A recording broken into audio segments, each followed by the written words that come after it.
Yeah, he's doing a good job. He's in training right now. Hey, brother. Hey, good work with you.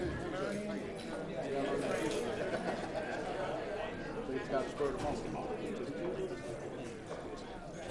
Very sweet about it. Yeah. Good about it. Yeah, I can do that. This is a new level. I know. I think it's a ring. But that's okay. Yeah.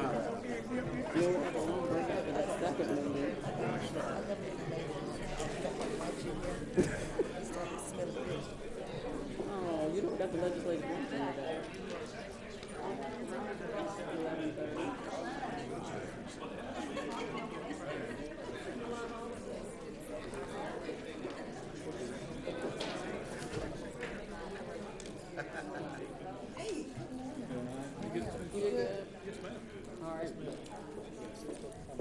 Are we ready, Stephanie? Is it 9 o'clock?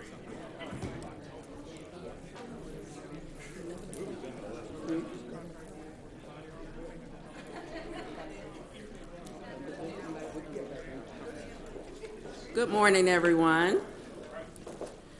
It is now 9 o'clock, and we welcome you to today's Board of Commissioners meeting.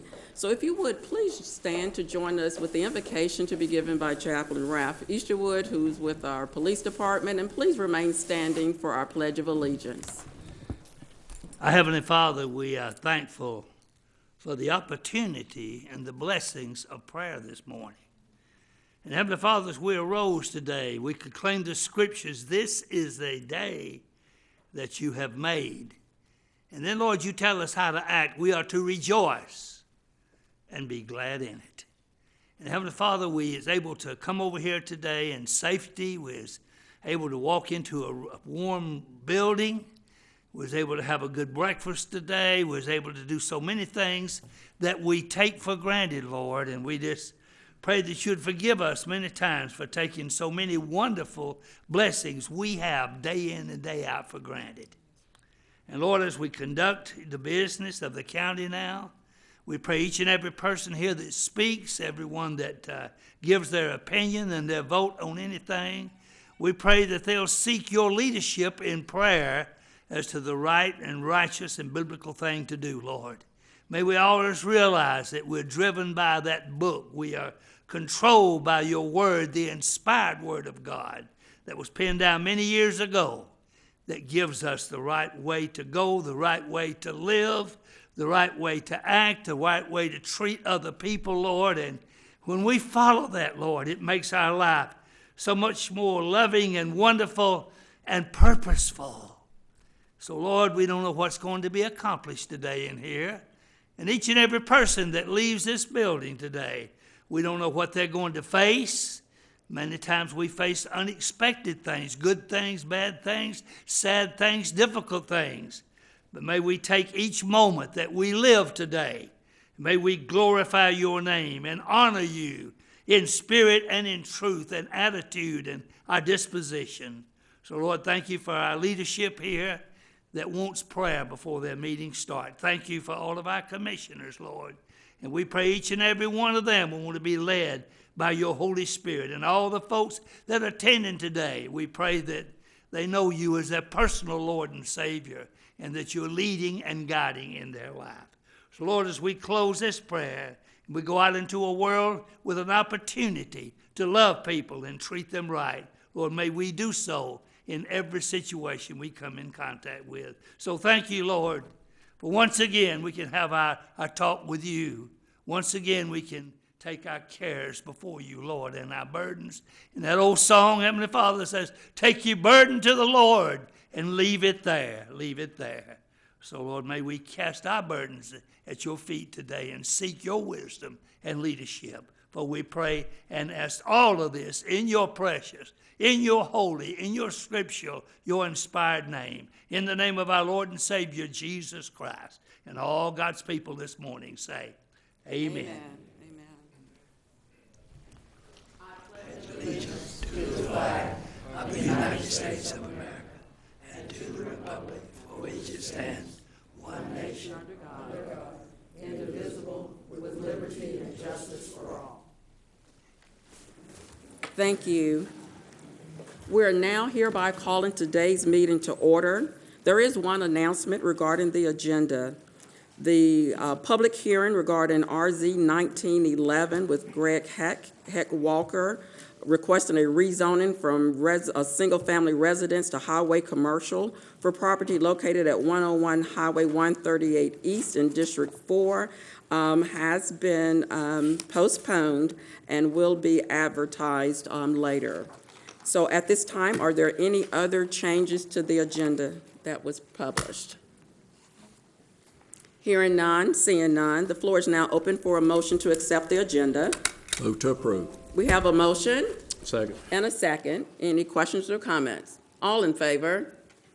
Okay, the agenda is accepted as printed. We're now moving to our period of recognition. We will be recognizing some of our Henry County employee retirements, and we welcome up our Deputy County Manager, Brad Johnson, for that presentation. And following that, we'll have some recognition of employee awards that will come with the Georgia Recreation and Parks Association. And for both of those, we'll ask the board to stand for pictures.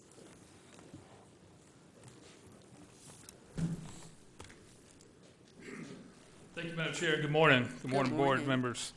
This morning it's a pleasure, our first meeting every month, to come up and recognize our employees that have been long-term team members that have reached the age of retirement and are available to draw that benefit or move to the next chapter in their life. And again, we have employees that are long-term Henry County loving that come to work every day. So today we have several on the board there that are here. We also have several that are not on there. I would like to call their name also because they could not make it for either personal reasons or being out of town for family matters. So we have Paul Ryan Rowan. Is he here with us? We have Michelle Gardner, or Shelley. Shelley here. We have Demetrius Brownlee from the Sheriff's Department. I think Demetrius is here. Come on up, Demetrius. We have Nancy Harrison Starr from Courts. Come on up. James Birch from PD.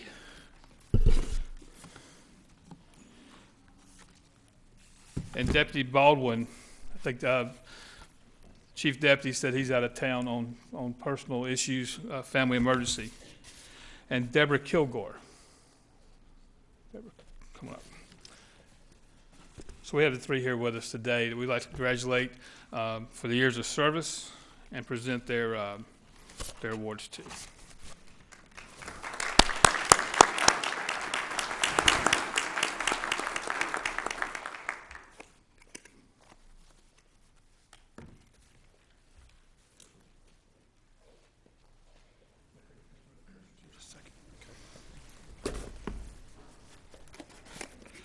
Ms. Harrison. Yes, sir. Thank you so much. Thank you.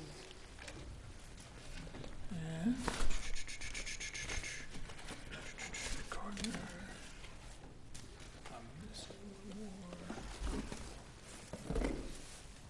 So, Commissioner, if you come on down, we'll take a quick picture. Okay. There it is. Hey, Deborah.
We got another picture today as well.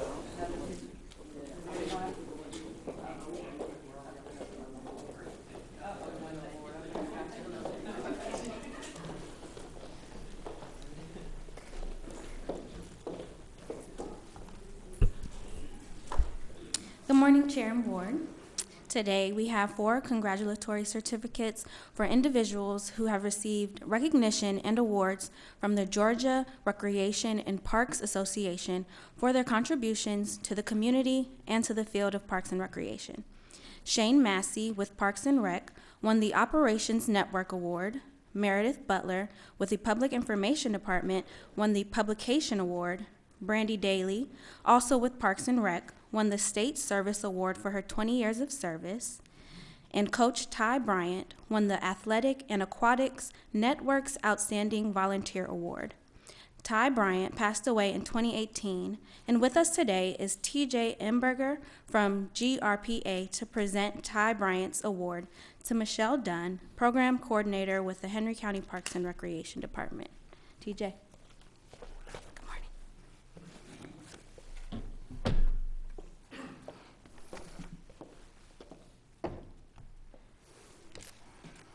Chairperson Wood and Commissioners, good morning. My name is TJ Emberger, and I'm currently serving as the Secretary-Treasurer for the Georgia Recreation and Parks Association. GRPA is a professional organization that represents over 200 parks and recreation provider agencies and over 2,000 professionals throughout the state of Georgia. Our professional members work collectively to present our motto, caring for Georgia's people and parks. Even though our members work tirelessly 7 days a week to provide recreational opportunities for all, additional resources are always needed. Our number one resource is volunteers. Volunteers support our common goal by being the front line of our agency members, and they often provide the extra one-on-one contact for our participants. It is an honor this morning to recognize the spirit and memory of a great volunteer from your community, Mrs. Ty Bryant, affectionately known as Coach Ty. She volunteered for the Henry County Parks and Recreation Department for over 10 years, assisting in football, girls and boys basketball, t-ball, and softball. She also headed up and ran youth basketball evaluations for all 875 participating youth. Her spirit and mentoring went beyond the youth she served, as she assisted in dramatically increasing the number of female coaches to the department, and she also often could be seen mentoring parents and bringing out the best in their children. It was rare for Coach Ty to be out in the community without receiving a hug from a current player or a thank you from past players. She was committed to attending her players' extracurricular activities, as well as taking them on outings to professional sporting events to inspire their future dreams. She was loved and recognized by many in so many areas of success. It is an honor to recognize Ty Bryant as the GRPA Athletic Aquatic Network Outstanding Volunteer for 2019. Coach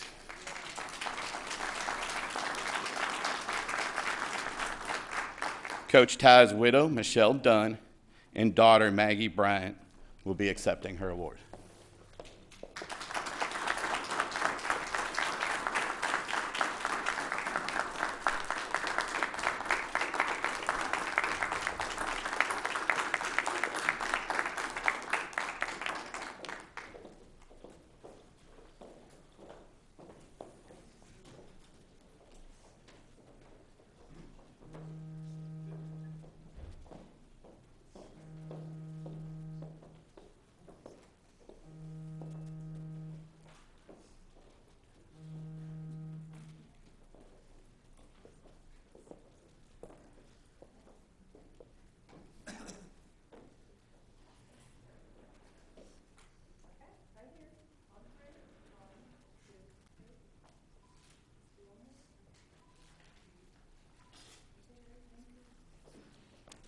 At this time, we also have other members that were recognized to take pictures as well.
Well, we definitely want to say thank you to our employees who give tirelessly and work very hard, many after hours, to make sure that we're doing the right things for our citizens, and so we appreciate that.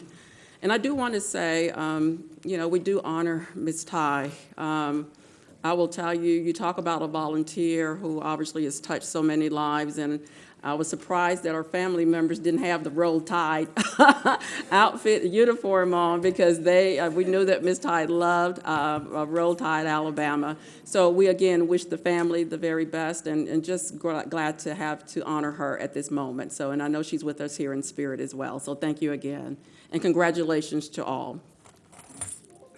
So at this time now, we will move to our Tyler Technology Report, and that's to be given as an update by Mr. Brad Johnson.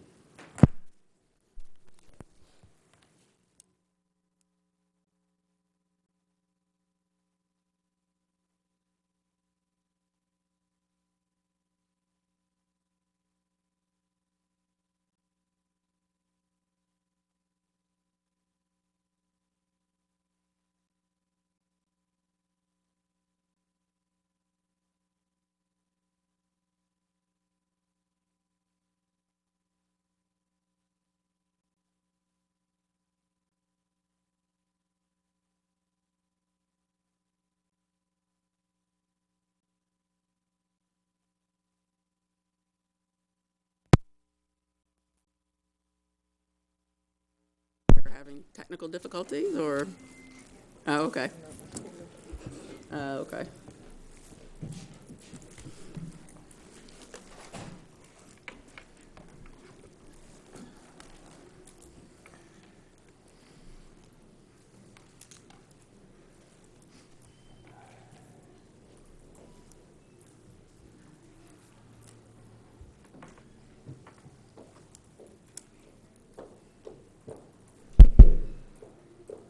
Okay, looks like we're ready to go. Yeah, it's rolling. A little delay there, a little technical as we talk about Tyler.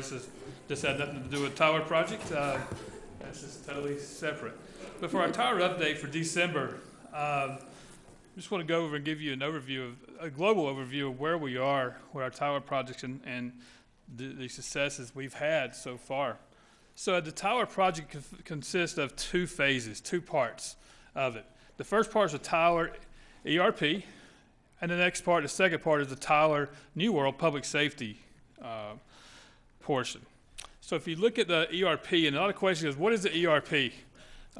They hear the words a lot, hear the acronym for it, but it's an enterprise resource planning tool.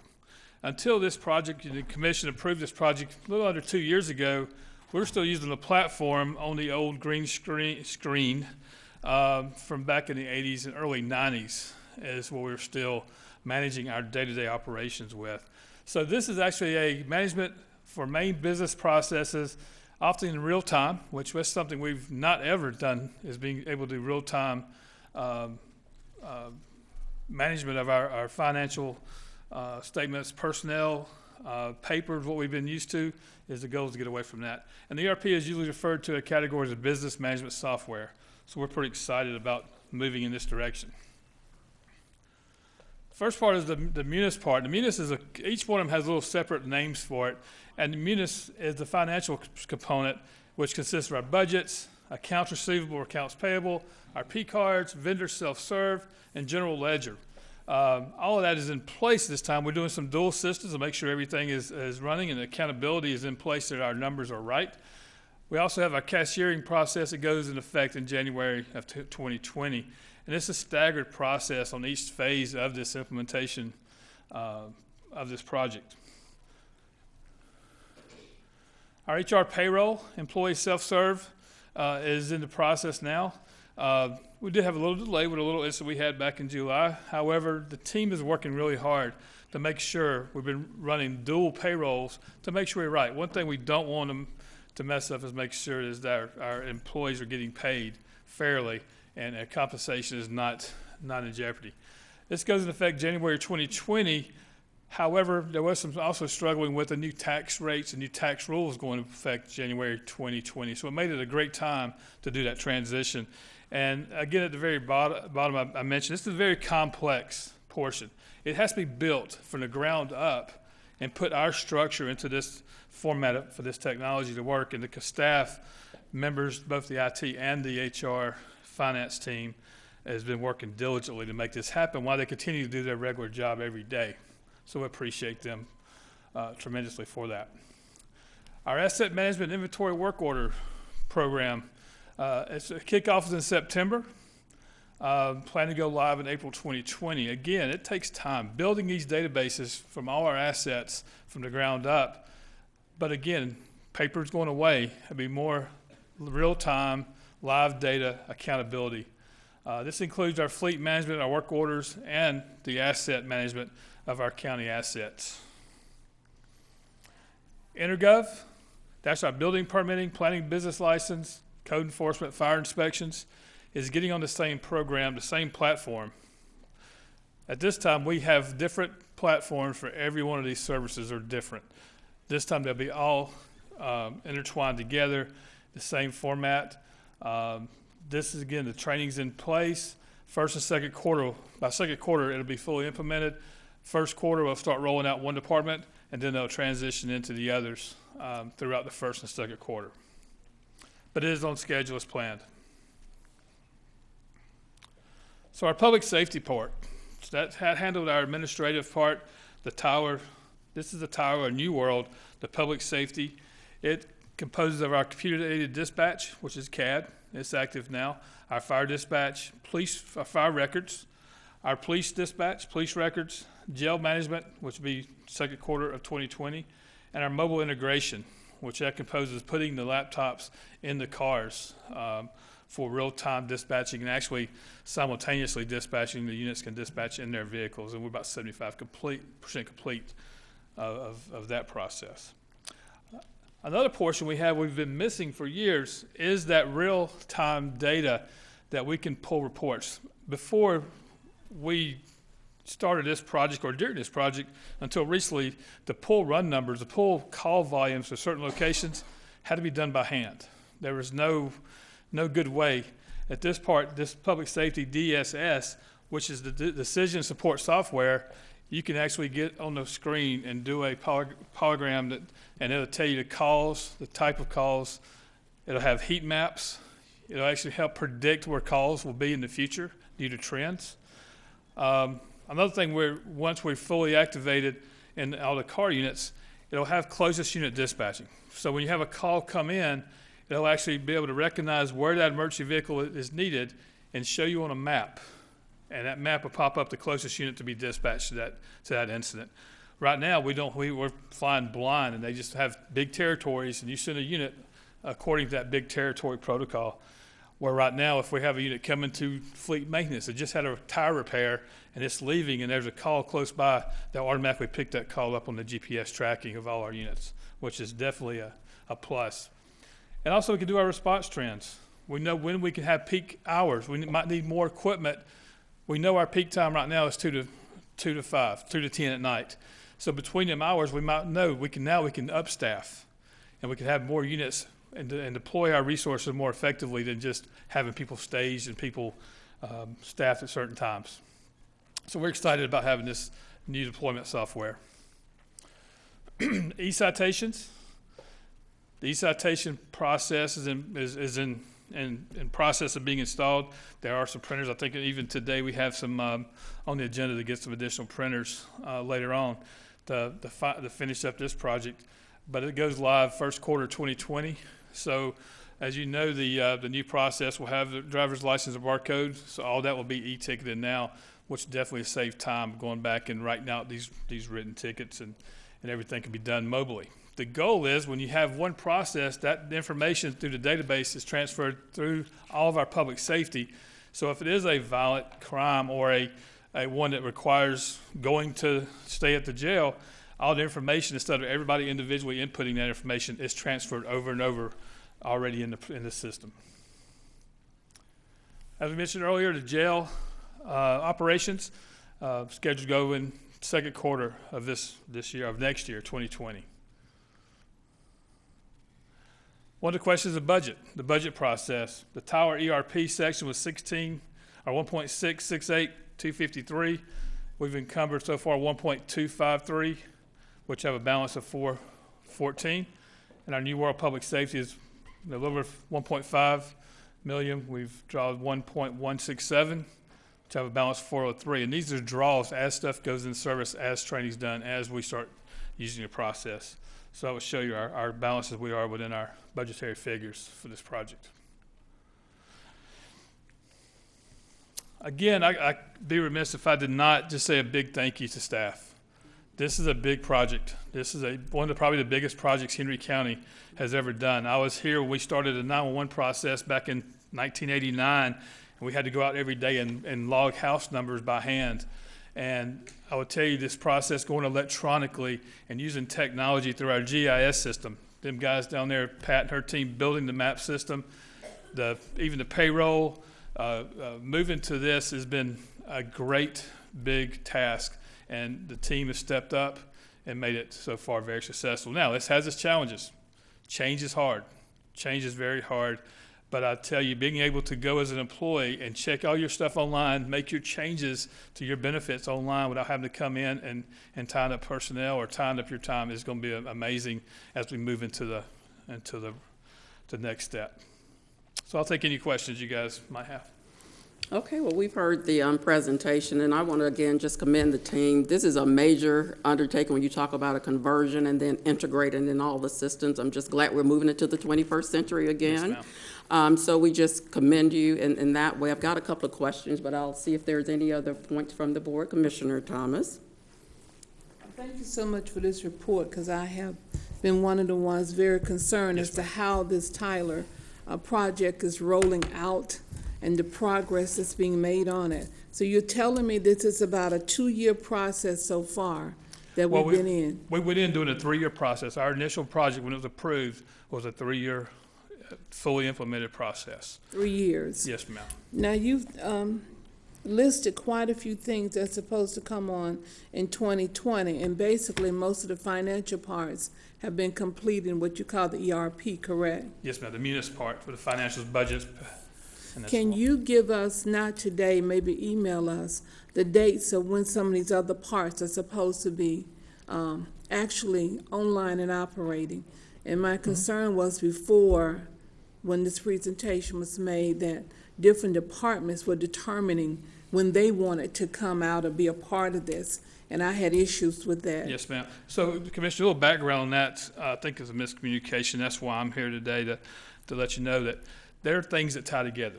For our building permits, they must go before the fire permits because they must do their input and approval processes. So where it might seem some departments are wanting to dictate, there's a implementation process that has to go in order to be successful. And that's what we'll do, but I will definitely get you them dates in order of operation. Yeah, some type of emails to keep us updated on this, because Yes, it appears with the dollars that you've already committed or spent on this budget to have a balance of 400,000 and what you say is coming on. I'm wondering if you're going to be able to complete everything within the budget that was set for this project.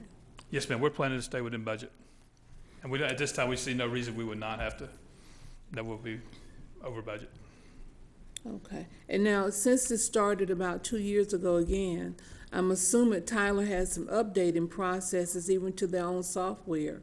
How is that being funded? Is that tied into our contracts for updates in the software, or when we finish, or we'll be in a position to say they're coming back and say, oh, we've got updates and that's going to cost us again? No, that was part of the initial plan. The initial updates are all included until we go live. And there also is a maintenance fee every year that has been projected for an initial project start date to be included in our general budget upcoming years. So we definitely, there's no need to upgrade any product or initiate any projects in technology unless you plan to upgrade them, because today's out of date today, which might be tomorrow. So we do have planning and plans to make sure we do stay up to date and make sure we do have the updates in place every year moving forward. Okay. I think that's all, and I thank you, Madam Chair. Okay. Any other questions or comments from the board? And you addressed the two questions that I had relating Yes, to the ma'am. budget and being, of course, easily to update, especially when there's tax laws that change. So thank you Yes, for ma'am. addressing those. Thank you. Any other questions or comments from the board? And thank you, board, for committing this 2 years ago. It is, like I said, it's one of the biggest projects we did. We actually spent 8 years trying to get this project going until 2 years ago, and you guys, this board, approved that. So we want to thank you also, along with the team, for making this happen.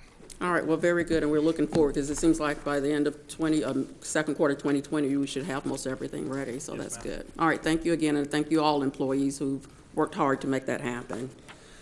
Okay, we'll now move into our financial update and invite up Mr. David Smith, our Financial Services Director.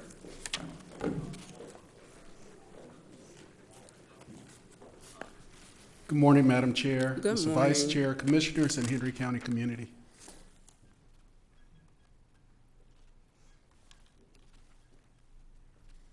Financial report. Yep. October.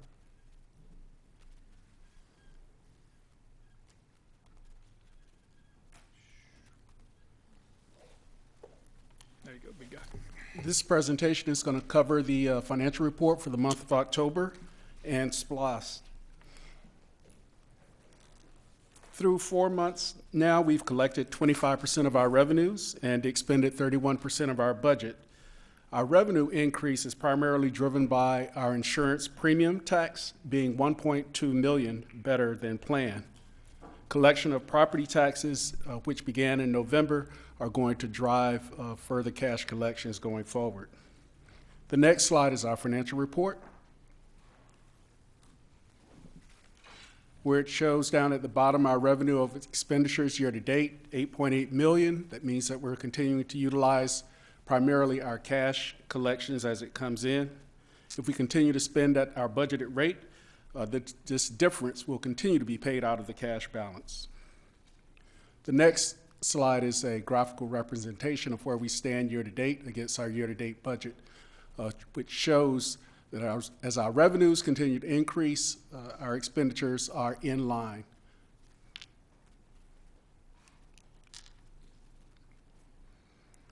This is our year-over-year comparison, where you see we basically are at 1.4 worse year over year, but that's primarily due to several items. One item being our compensation and classification study, where we have salary increases as well as the filling of our vacancies that we had in prior year.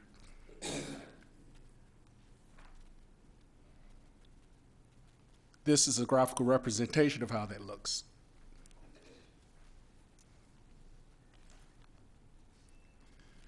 So on to our SPLOS 4 collections. As you see, our SPLOS collections are continuing to trend in line with our projections.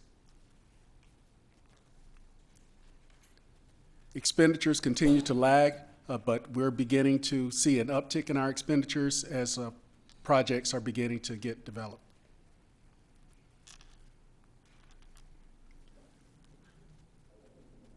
This is the graphical representation of our SPLOS, where you see the blue line is the budget, and our revenues continue to exceed the budget.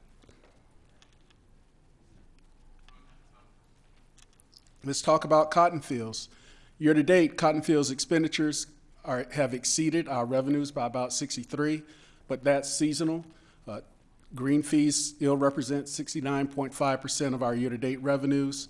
Excluding our debt payments, we continue to see cotton fields breaking even.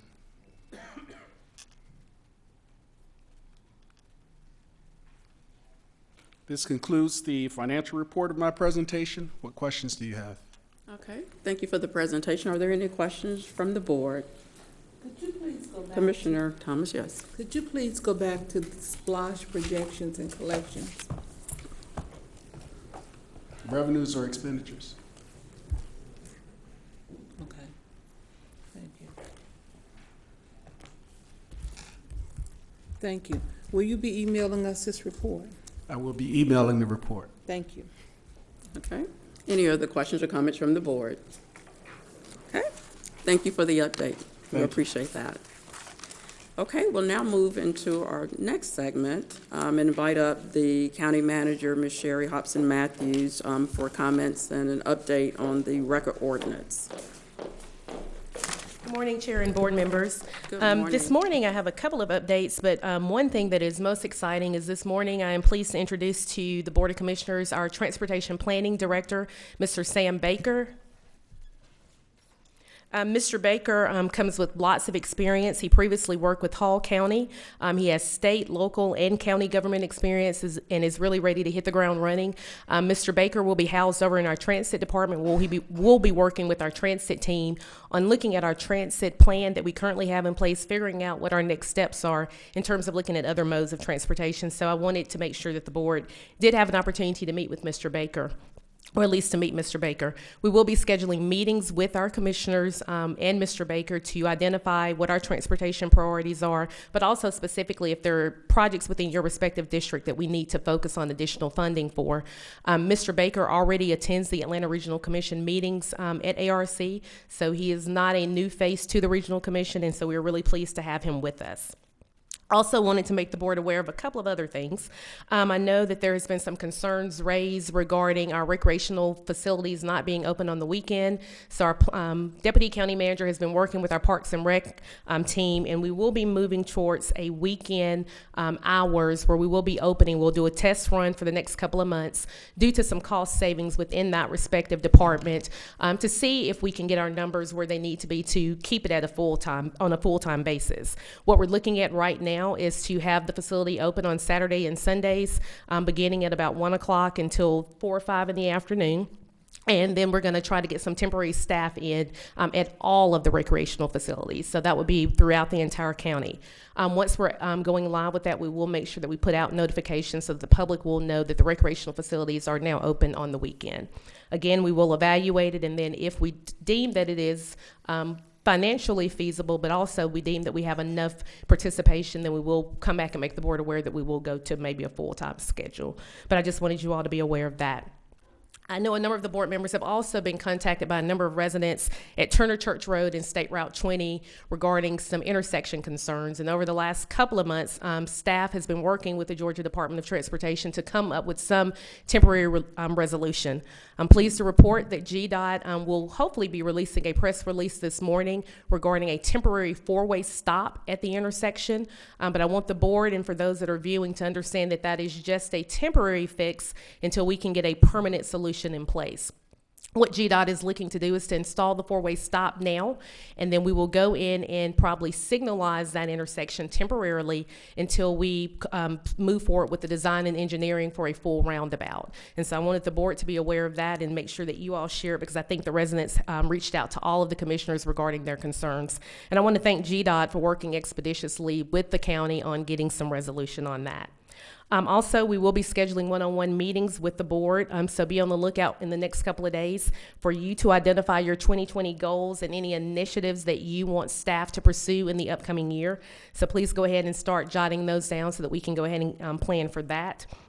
And then finally, I don't want to steal any joy, but I want the board to be aware that we had a wonderful time on Sunday at Nash Farm, and I'm sure Commissioner Clemens will talk about it in her commissioner comments, but we have an ice rink in Henry County, and I think it's something that we should be proud of. We had a number of individuals that showed up, and we're really, really excited about it. Some of us tried to ice skate, some of us didn't, but we're really excited about that initiative, and we're really excited that we were able to get that open to the public during a very cold time of the year. And so Commissioner Clemens, I'm sure you'll talk more about that. And then if I may, I want to personally welcome back an employee that's been out for a couple of months, Mr. Tim Coley. I know I have to be very limited on what I can say, but we're glad to have you back, Tim. So I saw him walk in, and I've got chills on my arm because I hadn't seen him in a couple of months, but glad to have Tim back, and I'm sure his team is happy to have him back as well. I'll answer any questions that the board may have, and if not, I'll turn it over to Brad, who'll be making an update on the record ordinance. Well, thank you, and we welcome, of course, Mr. Baker to the team, and yes, Mr. Cole, it's so good to see you today, and we again welcome you back. Are there any questions or comments from the board? Okay, let's start with Ms. Clemens, Commissioner Clemens, and then Commissioner Thomas. Okay.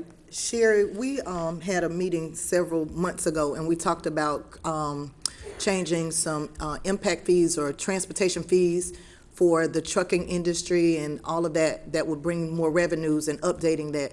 I know you don't have it today, but we really need to get an update on where we are with those. How is it going to affect our budget? I would like to see that before we start our budget process, because hopefully we can put it in place.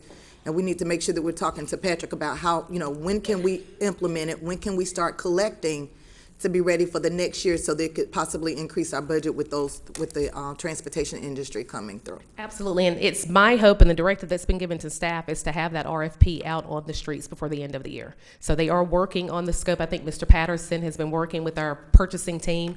I'm hopeful that we will have an appointment soon regarding our planning and economic development position, and the individuals that we've been speaking with are very eager to move forward with something like that. So I'll certainly, at the next board meeting, provide a more detailed update to the board. Okay, and before you put the RFP out, it would be helpful if you come to the board and let us know what you're looking for, what they're going to be doing, because I don't want us to be at the last minute. We have them to come in, they've been awarded, and it doesn't even talk about what we wanted to make sure, what do we want to get out of this. So I think that the ultimate goal was that there were funds and monies that were left on the table that we weren't collecting based on our fees not being up to date. Got it. So. Okay. Thank you.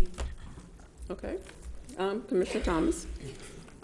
Good morning, County Commissioner, and thank you again for finding County Manager. I'm so sorry.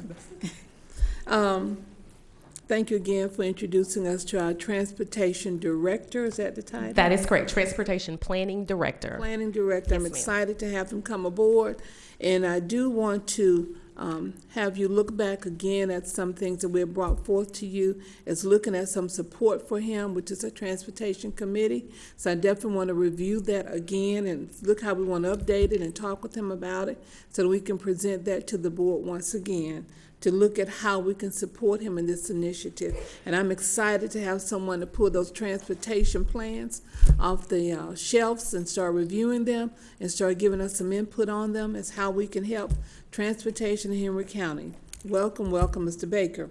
The second thing is, I definitely want you to look again, because I'm one of the people and one of the commissioners and my people have been talking to me about these recreation hours for the weekend. Look at how we can extend these hours for our community, because they want these centers open. And a lot of families do congregate on the weekend. And also consider having our centers open for the AAU tournaments that are taking place. And if we have to put together some type of tournament to help support that, to help support the cost of the extended hours, let's talk about how we can do that and support a recreation in the community. Thank you. Any other questions or comments, Commissioner Barnes?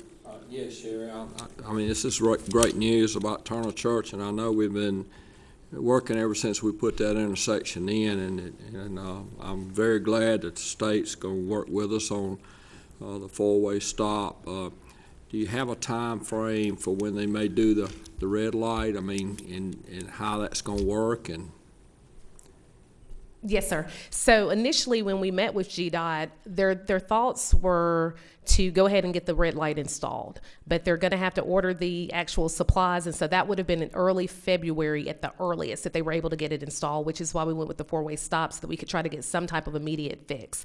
It's my understanding that GDOT should have that four-way stop installed, and Ron, please correct me, by early or mid next week. They will definitely put signage up this week and go ahead and let the individuals or the citizens know that there will be a four-way stop. But they are working expeditiously to try to go ahead and get all of the supplies ordered so that they can go ahead and get the signal installed. Now, again, as a reminder, the signal is just a temporary fix until we can look at the permanent solution, which will be utilizing SPLOST funds for a permanent roundabout. yeah.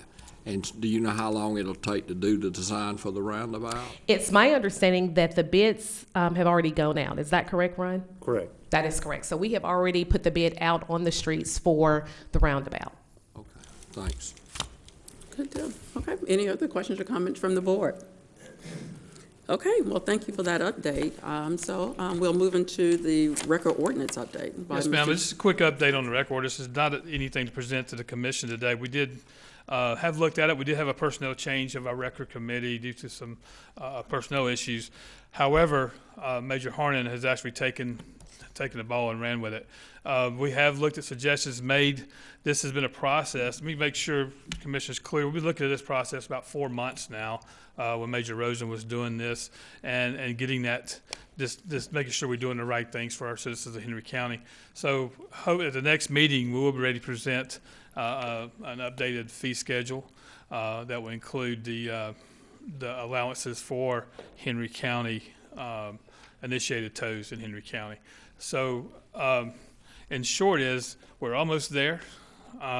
We have some calls out to get some best practices on the wrecked vehicles, but we are taking the advice of the commission. I think most everyone on the board has had some issues that have caused, so we are taking the advice of the board, and by next meeting we'll definitely have a written a report and recommendation for you guys to look at.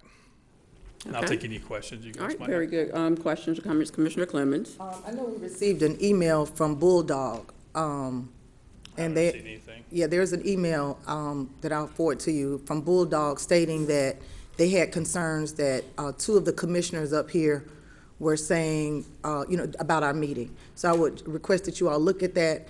They're asking to be a part of the decision of how we charge. I want to make sure that I think they are a vendor for us and that they're not involved in that. They shouldn't be the ones to decide that, but I'll forward it to you. But I definitely want County Management Department to address that email from them that they sent to the Board of Commissioners. Yes, ma'am. Okay. Commissioner Thomas? Again, in support of Commissioner Clemens, I did receive that email as well, and I didn't receive it very well because it was demanding that they have a voice in our decision-making. And they do not have a voice in this decision-making process. And I'm certainly hoping as you do your research and your comparison around the county, they need to understand they do not determine how this operates. We do.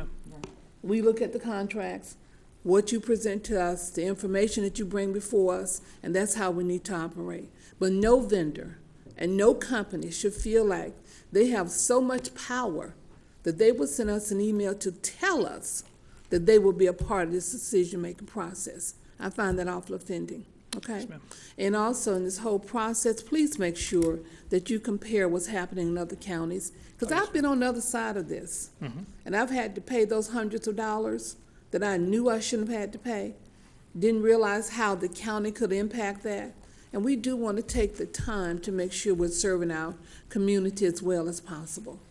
Yes, ma'am. Okay, you done, Commissioner Thomas? Okay, Commissioner Clemens, And I'm thank also you. concerned in the email that they referenced us allowing our citizen to speak to us. You know, vendors don't decide how we as commissioners allow our citizens. We have public comments, and any citizen in this county can get up and tell us what they want to say. They referenced over and over that we talked about that we accepted the comments from one of our citizens that wanted to inform us. So I just, I don't want our vendors, when our vendors are threatening or intimidating our citizens from coming up here, having a conversation, and then to address me and Commissioner Thomas in the email, because we allowed we support our constituents speaking, that's an issue. So I really want us to look into this. Yes, ma'am. If you would just forward email. Okay. Okay, any other questions or comments from the board? Okay. Thank you, Board. Okay, go ahead. Brian wanted me to make sure that I provided clarification on the Turner Church at State Route 20. The bids are out for design only, and so that's what they're working on at this point, not for construction, just for design. Okay, I thank you. understood that. Okay, and we thank you for the attention given to that safety concern there at Turner Church, so thank you much. Thank you. Okay. All right, we'll now move into our consent agenda. We have several items listed, and so Commissioners, if you see anything that you want removed for further discussion, please let me know as we complete it.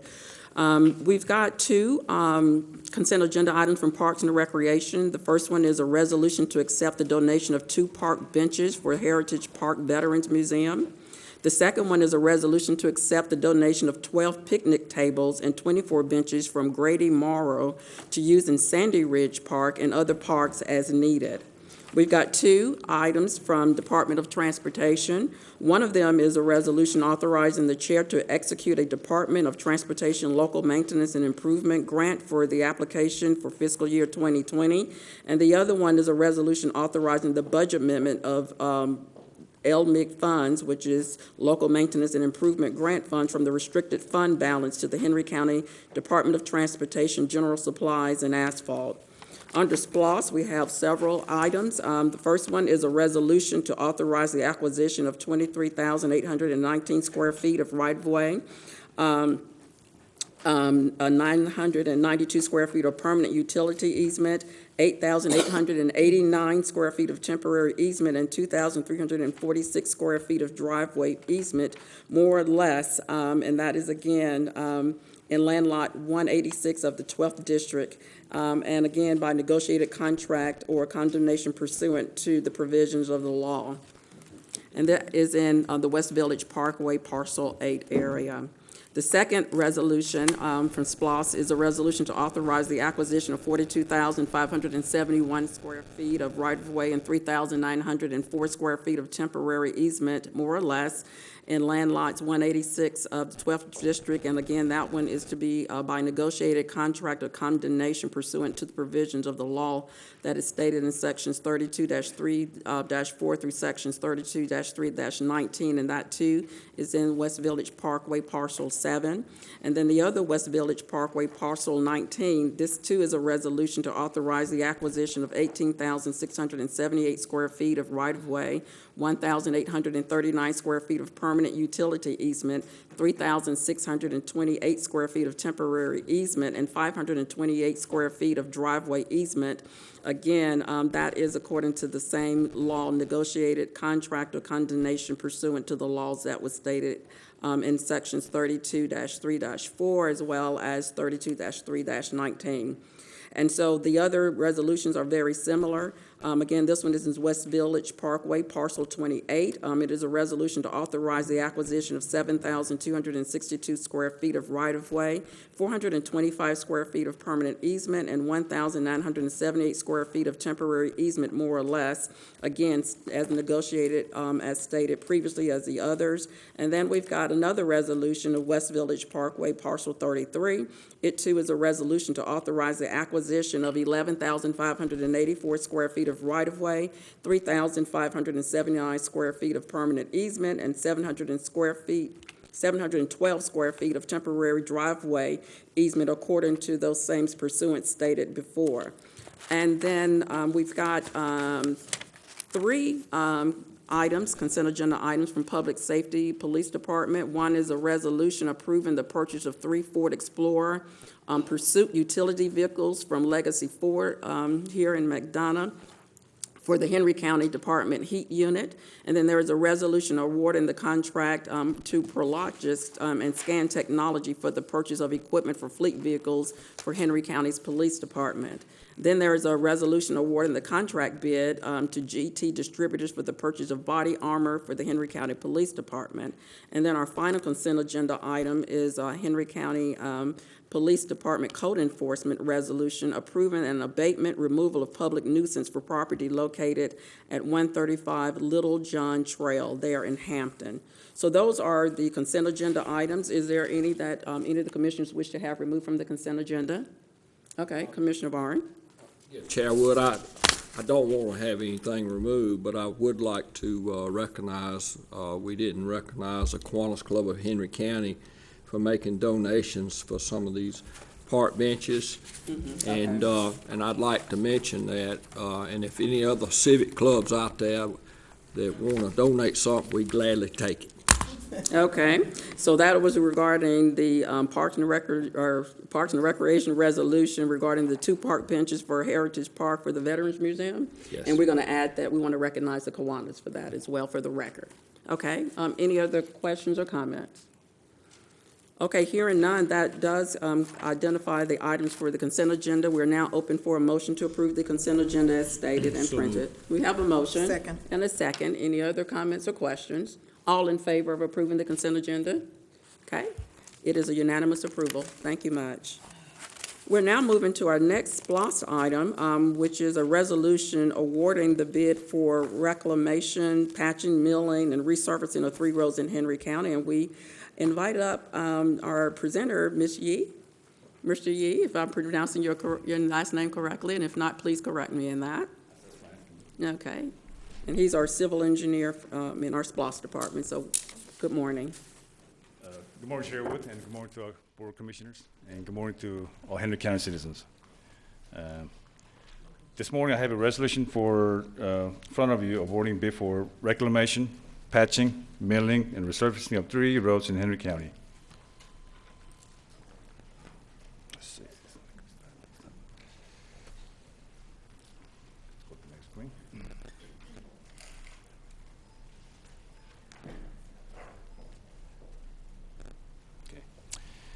Resurfacing of District 3 and District 5 are designated SPLOST 2 projects. Resurfacing and widening or surface treatment District 3 and 5 are approved in SPLOST 4 projects.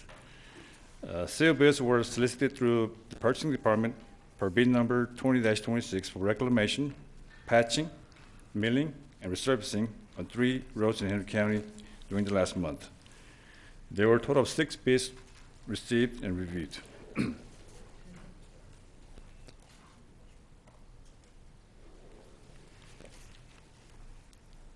The roads slated for reclamation, patching, milling, and resurfacing are located in District 3 and District 5. This road improvement will be funded through SPLOST 4 funds. Now, first one, Commissioner, is Arch Drive from Lakedown Road to McGarry Drive. I think it's roughly about close to 1 mile, which lies in District 3. The second will be Thurman Road from Miscelana Road to James Ridge Drive, which lies in District 5. And the Donald Road, I think we resurfaced about 5-6 years ago, and we're just patching 7 locations only, from Fairview Road to State Route 155.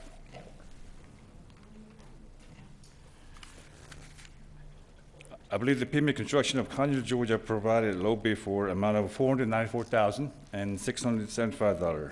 The staff recommends awarding bid for bid number 20-26 for reclamation, patching, and milling, and resurfacing of 3 roads in Henry County to Pavement Construction in the amount of $494,675.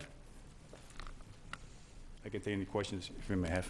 Okay, well, thank you for the presentation. Are there any questions or comments?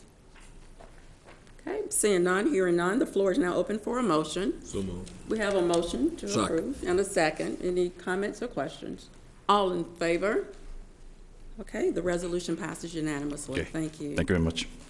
Okay, we'll now move into our next item, which is from a presentation by Ms. Andrew Sora regarding a resolution to amend the fiscal 2018-2019 budget regarding our fiscal year-end budget amendment. Good morning, Chair, Board of Commissioners. Good morning.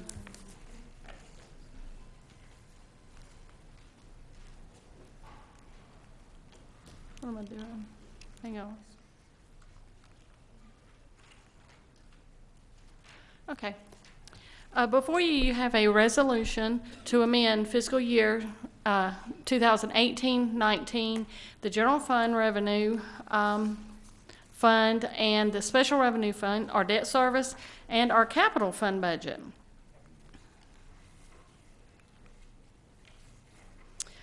General fund, we have the original amended budget and the year-end amended budget, but we are going to decrease the general fund budget in the amount of $958,037. Law library, we are increasing $23,222. Our confiscated assets, we are increasing $677,813. Our 911 fund, we're increasing $56,030. Our grant fund, we're increasing $1,819,928. Our special revenue fund, we are decreasing $118,163. Our technology fee fund, we are reducing $12,170, and our juvenile special, we are increasing by $11,396. The Henry First Fund, we're increasing by $33,077, and our capital fund increase of $1,311,058, and our impact fee, we are reducing by $233,382. And our economic development, we are increasing by $182,303. And the debt service is $276,026 increase. The general fund, as you're aware, that we amend any variances at the legal level of control, which is at our department level or our fund level. Additionally, with this budget amendment, we are using no use of fund balance. Confiscated assets, we did not budget for this fund because we did not know the revenues that would come in or the expenditures that were going to be spent. The grant fund is an amendment for the extended grants for the accountability courts, the veteran court, the DUI court, fire department, the trauma grant, the SAFER grant, the sheriff's gang unit, and the police violence against women's grant. The capital fund is a vehicle purchase that you all approved earlier in the fiscal year, and our taller software equipment and the Bearcat for the police department. Those are some of the increases of why we are increasing the budgets. Any questions? Yeah, are there any questions from the board? What about the one for Henry First? There was a $33,000 increase for that. What was the explanation for that? Yes, those were donations made for the fire department golf, the golf tournament that they had, and also recreation. We had to accept those funds and expend them. Good deal. Very good. Okay. Any other questions? Okay. Hearing none, we'll now open the floor for a motion. Move to approve. We have a motion, and I think I heard a second. Any questions or comments? All in favor? Okay, it passes unanimously. Thank you. Thank you. Have a great day. Thank you. Have you too. We're now moving to the next item regarding Board of Commissioners, and we'll invite up Ms. Shannon Senior and Kel Hodges with the Retirement Services of GEPCOR, and Mr. Paul Bates, and it's regarding a resolution to amend the adoption agreement for Association of County Commissioners for the Georgia Defined Benefit Plan for Henry County employees with 35+ years of service. Yes, good morning. Thank you. This morning, we are presenting a request to amend the adoption of the agreement for the Association of County Commissioners of Georgia for the Defined Benefit Plan. This request is to allow employees retiring 35+ years to receive credit for their unused sick leave upon retirement, not to exceed the cap. Currently, there are 4 employees who will have 35 or more years of service as of December 31st, 2019. This amendment will only allow for the credit of unused sick leave for those 35-year-plus employees, as the policy does allow for employees retiring with fewer than 35 years. This request is to clean up the policy inconsistencies to allow retiring employees with 35-plus years to receive the same benefit for their unused sick leave as other employees would. We do have some additional information provided to us from the ACCG that Mr. Kel Hodges can speak to in regards to financial impacts of the proposed amendment. Sure. So we took a look at the impact of allowing this extension of the cap for those that have reached at least 35 years of service. And so we took those employees that have at least 30 years, so there are 22 employees that are north of 30 years, and took a look at their leave balances to come up with an assumption to try to define the financial impact of allowing this removal of the extension of the cap for those that have exceeded 35 years of service. And so basically this cost analysis that is being handed to you, if you'll go down to line 6 and then line 7, those show what your current contribution amounts are under this plan, what are required by state law. And so line 6 shows the $16.6 million that is currently being paid for this plan. With the addition of this amendment, you're looking at an increase annually of $12,900 to implement this change. And so that is the cost, and that would apply. When we took a look at it, we used the average of those 22 employees and then looked at it at a plan-wide basis, and so that's the increase in the annual cost if you implement this change. So any questions regarding Okay. Well, plan thank you change? for this update. Are there any questions or comments from the board? Okay. Hearing none, seeing none, the floor is now open for a motion. So moved. We have a motion and a second. Any questions or comments, clarifications? All in favor? Okay, it passes unanimously. Thank you. Thank you. Okay. The next item is a resolution regarding an amendment regarding our county attorney's contract.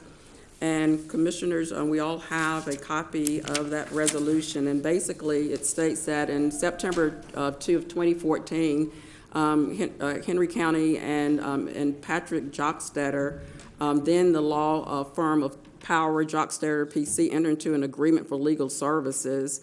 And then as of September 2019, Jockstetter moved his law practice from the law firm of Power Jockstetter PC to the law firm of Gerard and Davis, LLP. And so at this time, we needed to amend that agreement to reflect the new attorney law firm that is being represented under a current county attorney.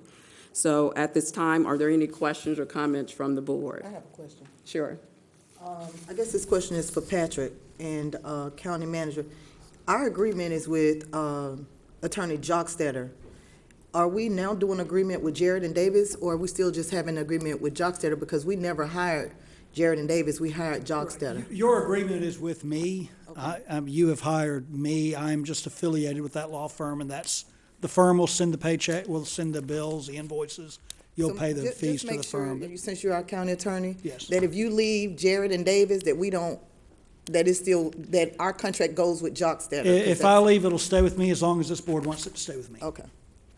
Good question.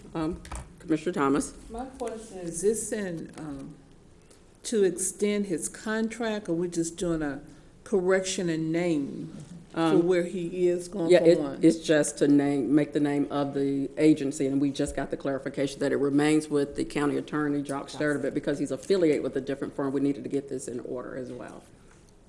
So it is with. So I thought, when is the time for his contract renewal? It is in force until the board decides to renew it. So the board can elect at any time to Contract. revisit the contract. So it's, Okay. you know, yeah, it just kind of continues unless the board wants to make a change. Okay. We have to have an executive session about that then. Okay. Other questions or comments? I'm sorry. I'm sorry. We've had with Patrick, he's been giving the authorization to have outside firms come in, and in the past, we've had Fincher in Denmark. There's been some conversation regarding bonding for SPLOST projects, and because he is our general counsel, he cannot bond projects for us. So if it's the wishes of the board, if you want to amend that agreement just to authorize the county attorney to retain Fincher in Denmark for those services, then the board most certainly can, but I don't want to have to bring it back to do that. So that's certainly at the wishes of the board. When you issue bonds, we traditionally and will likely again use Smith, Gamble, and Russell to serve as what's called bond counsel. You also need a local counsel who basically certifies that the actions that this board has taken are appropriate, and it's typically not correct for me to do that. And so what we've tried to do is to go ahead and have this board designate Fincher in Denmark for that service and anything else I need. If I need outside counsel for some reason, because I've got a conflict or it's something that I'm involved in too much that I'm not objective walking into it, I'd like to go ahead and have someone authorized as backup just in case. And that's the reason. I have a question. So how's that different now than it has? Yeah, and you've already had that authorization, so why are we having? Well, I don't have it from this board. I had it from the previous board. Right. And I think it would make sense to go ahead and have this board give me that authorization. Okay, Commissioner Clemens? I was just going to say just what he just said. When you changed it, Chair Wood, to make sure that everything reflected, we needed to move everything that we had over so that another board doesn't bind something that we did not bind. So if we're going to create the new contract with the new company, we need to just bind everything all over. Okay.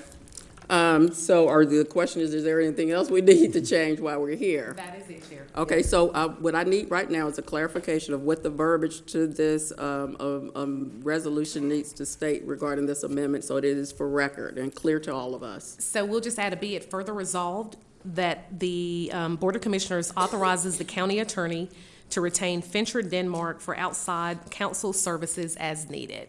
And so Patrick is still our general counsel, but that gives him the authorization to call on this law firm, which we've done in the past. And can we make sure the language that the contract, our contract is not with Jared and Davis, but it is with Jockstetter, because if we're not, I just want to make sure that everything is clear. That's Yes, the original that's it, yes. contract that Okay. you hired me. Okay.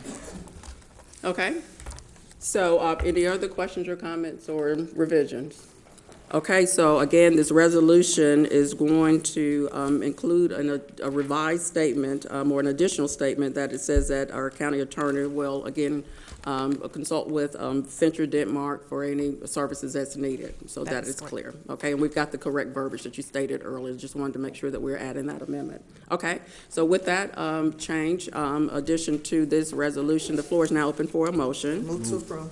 We have a motion and a second. Any discussion or clarifications? All in favor? Okay. The resolution moves forward. Okay, we'll now move into the next item, which is a resolution regarding the authorization to fill the deputy county clerk's position, and we'll invite up Mr. Jockstetter for that presentation.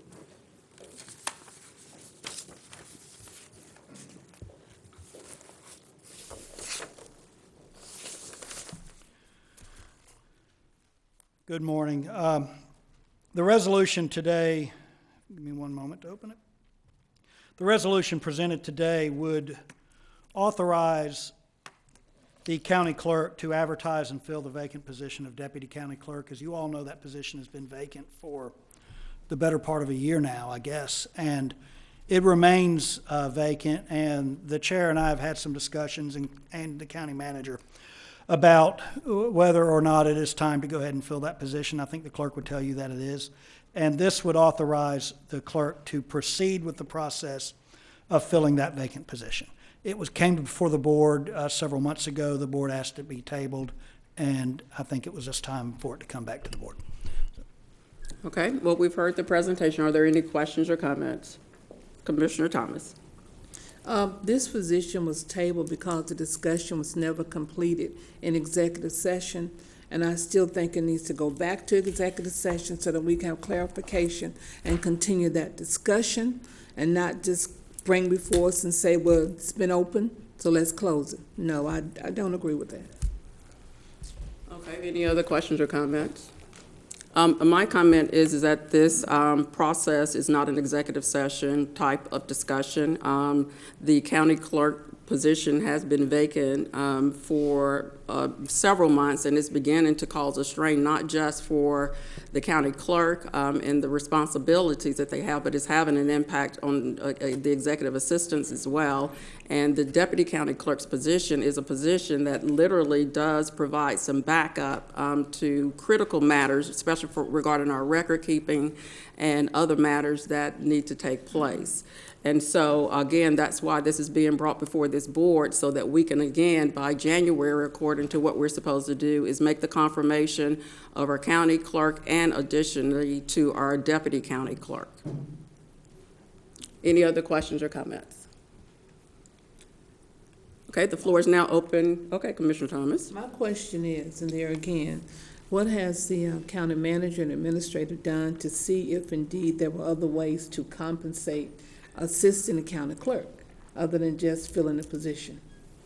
Okay, so I'll look towards the county manager to help respond to that question. If I understand the question correctly, as a reminder to the board, the county clerk is appointed by the Board of Commissioners, so this is not a position that reports to the county manager.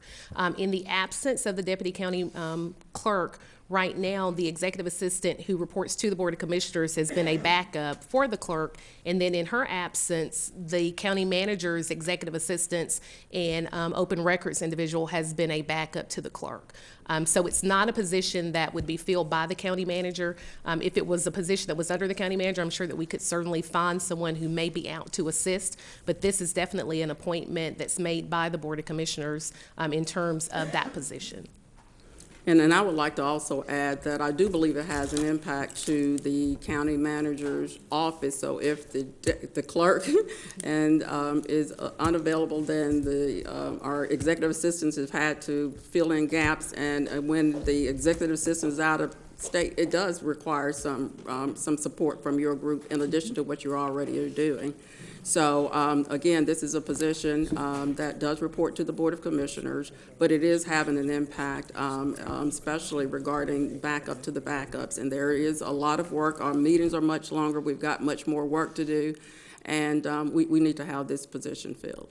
And Sheriff, I may add, one of the things that we do a lot of in this organization is resolutions, and that's one of the things that I want to work with the clerk's office on assisting our staff with preparing those resolutions, because in a number of jurisdictions that is one of the roles that the deputy clerk would handle.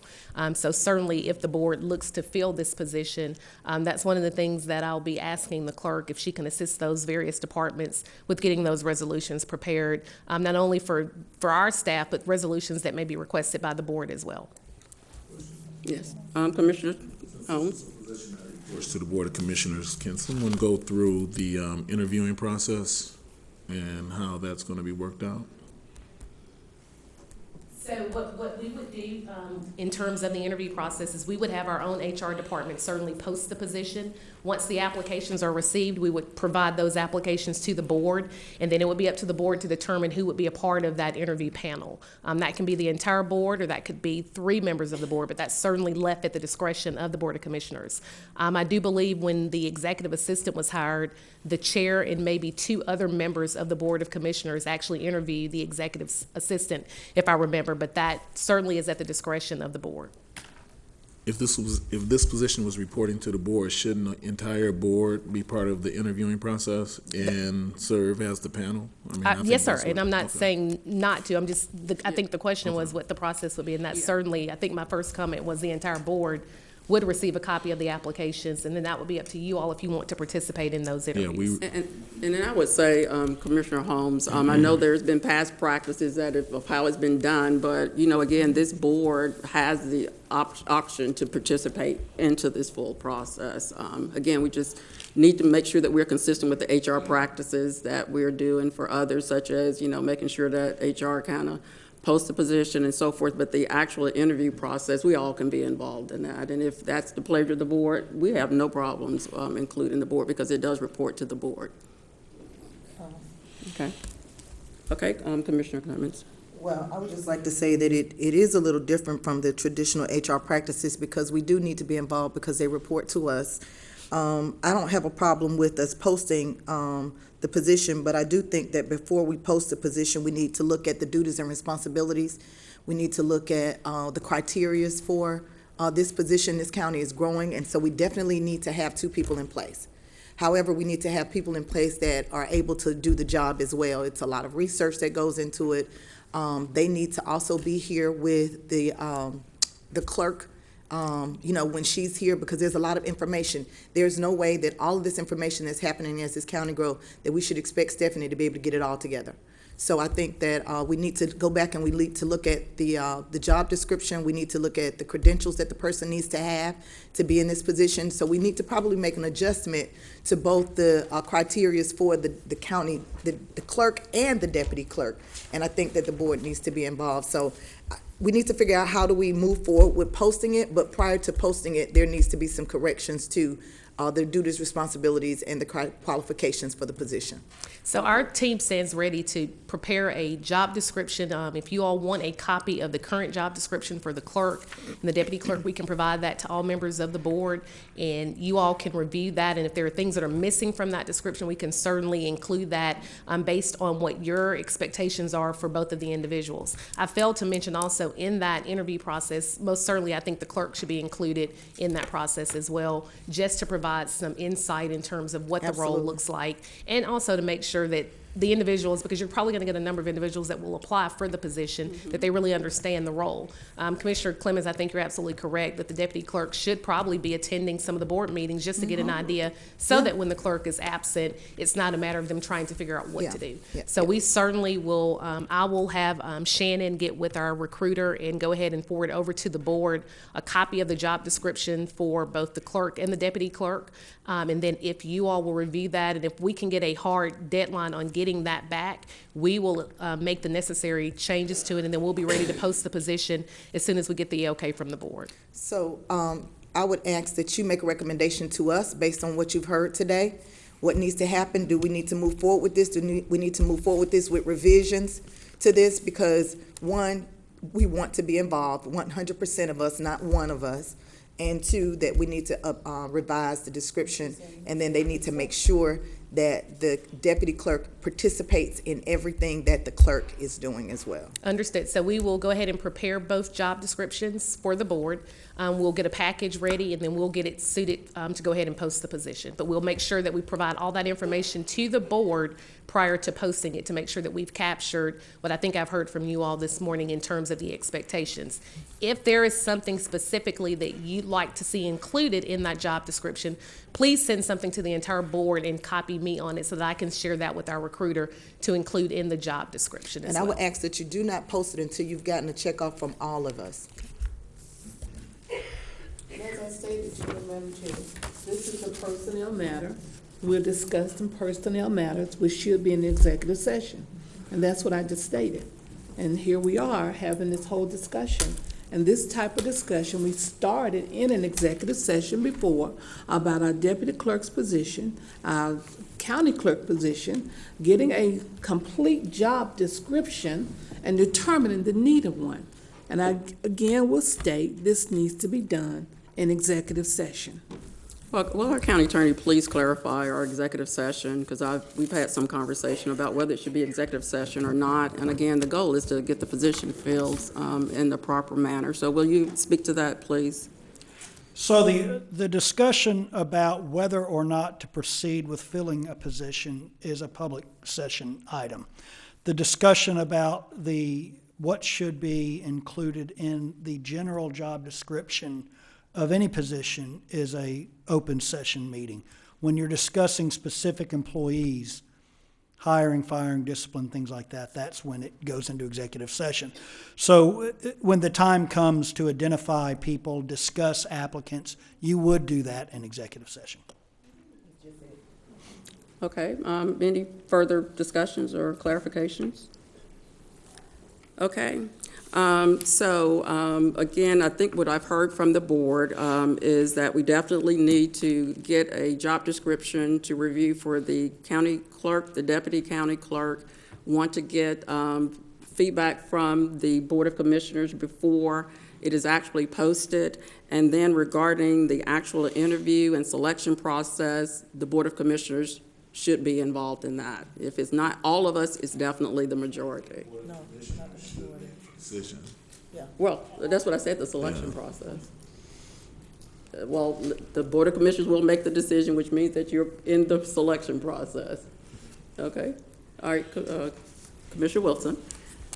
So, so my understanding is we're going to, Commissioner Holmes, we'll go through the same process, hiring a deputy county manager like we did our county manager, the scoring process, the whole 9 yards. Is that correct? Okay. Okay. Commissioner Clemens? So it's two things that I want to say. One, we want to make a correction. Chair Wood just stated that if not all of us, then the majority of us. That is not. All of us should be involved. So thank you for that, Commissioner Wilson.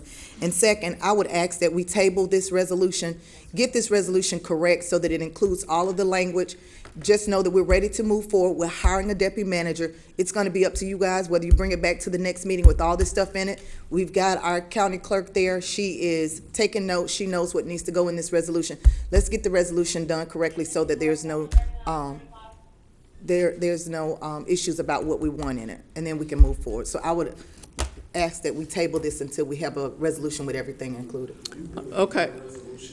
For a position? Yeah, I don't know why we do. You typically would not have a resolution to post for a position, but if it is the board's desire to change the job descriptions, you probably want those new job descriptions before you post. So you know, Yes, so we should vote the on this posting today. matches the job description. Once So what again, you I would might ask want to that we do, table this. One person at a time, please. Allow what the you might county want to clerk think speak. about doing is directing the county manager's office to prepare new job descriptions and present those to the board for approval. And at that moment, the posting could begin. That might make And sense. I think I still had the floor, and once again, I would ask that we not vote on this today because we have a lot of stuff that the county manager's office need to take care of to get us prepared for the posting. So we have, because we just completed our class and compensation study, I will get with Shannon, I'm looking at her now. We should have new job descriptions for both positions. I will go ahead and send that out to the board because I can't move forward until the board reviews that job description to make sure that it captures what everyone, all 6 of you all are looking for. We will make every effort to get that to the board this week, and I'm sure that we'll probably be able to get it to you much sooner than before Friday. Once we send it out to the board, as soon as you all can review it and provide those comments back, then the quicker we can go ahead and proceed with it. I agree with Patrick that I don't think we need a resolution to do this. And so if it's the wishes of the board, once I receive an okay from all 6 of you all on the job description, we will go ahead and have our HR recruiter to go ahead and post the position, if that's the wishes of the board. Okay, very good. Any other questions or comments? Okay, well, we do still have the resolution in front of us, and I think we've heard a motion. So will you, again, state the motion, and we'll go from there. So we have, the floor is now open for a motion. I would like to make a motion that we remove this resolution from our agenda. Okay. We have a motion and a second. Any further questions or comments? All in favor? Okay, thank you, and we will proceed as stated. Okay, well, we thank you. We're now going to move into our next item, which is, again, a presentation from our county attorney regarding the review of Article 5 of the Henry County Code, Code of Conduct for County Commissioners, and also the Code of Ethics. So if you'll begin with that presentation, please. So good morning again. I was asked to present a short presentation on 2 codes, 2 county codes that deal with, that actually impact conduct of the county commissioners. I'm going to run through those with you as quickly as possible. I know we have a busy day today. And my presentation is taken directly out of the existing county codes. I didn't add or take anything out of them. I did highlight some sections that I think are instructive to try to shorten it because it's a lot of information. I'm going to try to give it to you in a way that's digestible. So the first section I want to talk about is section 2-2-126 of the county code. It is called Code of Conduct for Members of the Henry County Board of Commissioners. The purpose of that code is stated as follows: to recognize the actual authority of the members of the board and to prohibit ultra vires acts or acts deemed to be inappropriate by members of the board. Ultra vires acts is simply a Latin phrase for things being beyond your authority. So the code is divided really into two sections. The first section talks about conduct of a board member during a meeting, and it specifies that during meetings, no member of the Board of Commissioners shall do any of the following: speak without being recognized by the chair, interrupt anyone who has the floor, use any profanity during the public meeting, refuse to yield the floor, or to argue with the chair if he or she is ruled out of order by the chair, make disparaging remarks about anyone's character during the public portion of the meeting, represent your individual opinion or belief as the opinion or belief of the entire board, refuse to recognize the validity of the actions approved by the majority of the board, or divulge the subject matter of any confidential matter, legal advice, legal strategy, or the content of discussions held during executive session. The purpose for that last one is when we convene in executive session, we do so with the intent to discuss something privately, and we don't want to defeat the whole purpose by coming out and discussing it again publicly, although you are at times required to vote on things publicly that we discuss in executive session. The next section deals with conduct outside of meetings. Again, during outside of the meetings, no member of the Board of Commissioners should, and these you're all familiar with, they've come up a lot. First of all, direct any department head or county employee to do a job or perform a task. As you're all aware, those types of requests are to be made directly to the county manager. The county manager then executes your request as appropriate. You are, however, permitted to call county department heads and employees and ask on the status of a matter.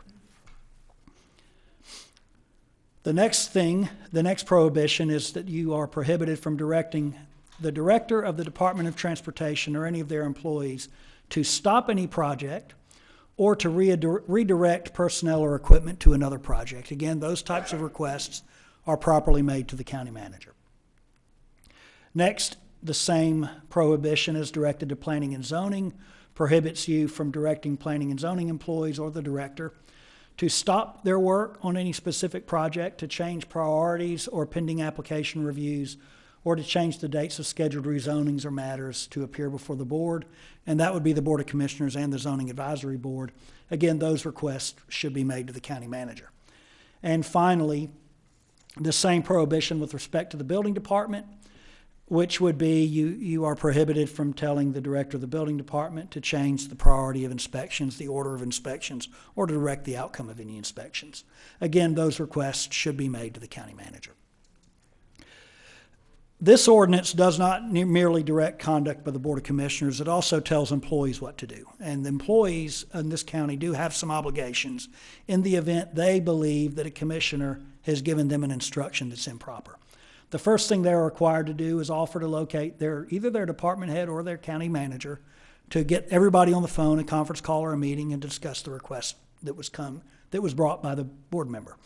The next thing they're supposed to do is they are supposed to tell you, if this is true, that they have not been authorized by the county manager to do what you're asking them to do, and that they will forward that request up their chain of command, hopefully to get it to the county manager to obtain proper approval. The ordinance provides penalties. If any county commissioner or the county manager who believes a violation has occurred has the right to bring that violation to the attention of the full Board of Commissioners. The violation would then be placed on a board agenda for discussion and deliberation and a vote in a public session. The ordinance sets forth specific penalties which would be approved by a majority vote of the board. On a first offense, there's a public censure, and a public censure would just be a statement by the board that the conduct engaged in was wrong, shouldn't be done again. It's kind of like a written reprimand. Next would be a fine not to exceed $100 on a second violation. On a third violation, a fine not to exceed $500. And that would apply to any subsequent violations as well. The next code deals with your code of ethics. The Henry County Code of Ethics is set forth in Section 3-2-5 of the Henry County Code. And it likewise sets forth purposes. The first purpose is obviously to encourage high ethical standards and official conduct by county officials. Now, this ordinance applies to county officials, doesn't only apply to the members of the Board of Commissioners. There's an entire list of other county officials, essentially appointed officials, other elected officials, and other people that you have jurisdiction over. So we first want to encourage high ethical standards. We want to establish guidelines for those ethical standards and set forth acts or actions which are incompatible. We want to require disclosure of financial conflicts of interest, and we want to also provide a basis for disciplining those who fail to abide by the terms. There are a number of specific acts which are prohibited under this county code. The first of which is no county official will use his or her official position to secure special privileges or considerations. If anybody else can't get it, you shouldn't be out trying to get it yourself. It doesn't mean you can't perform your official duties, you just can't obtain private personal benefits because of your role as a commissioner. Next, no county official shall disclose or use, except as required by law, confidential information acquired for personal gain.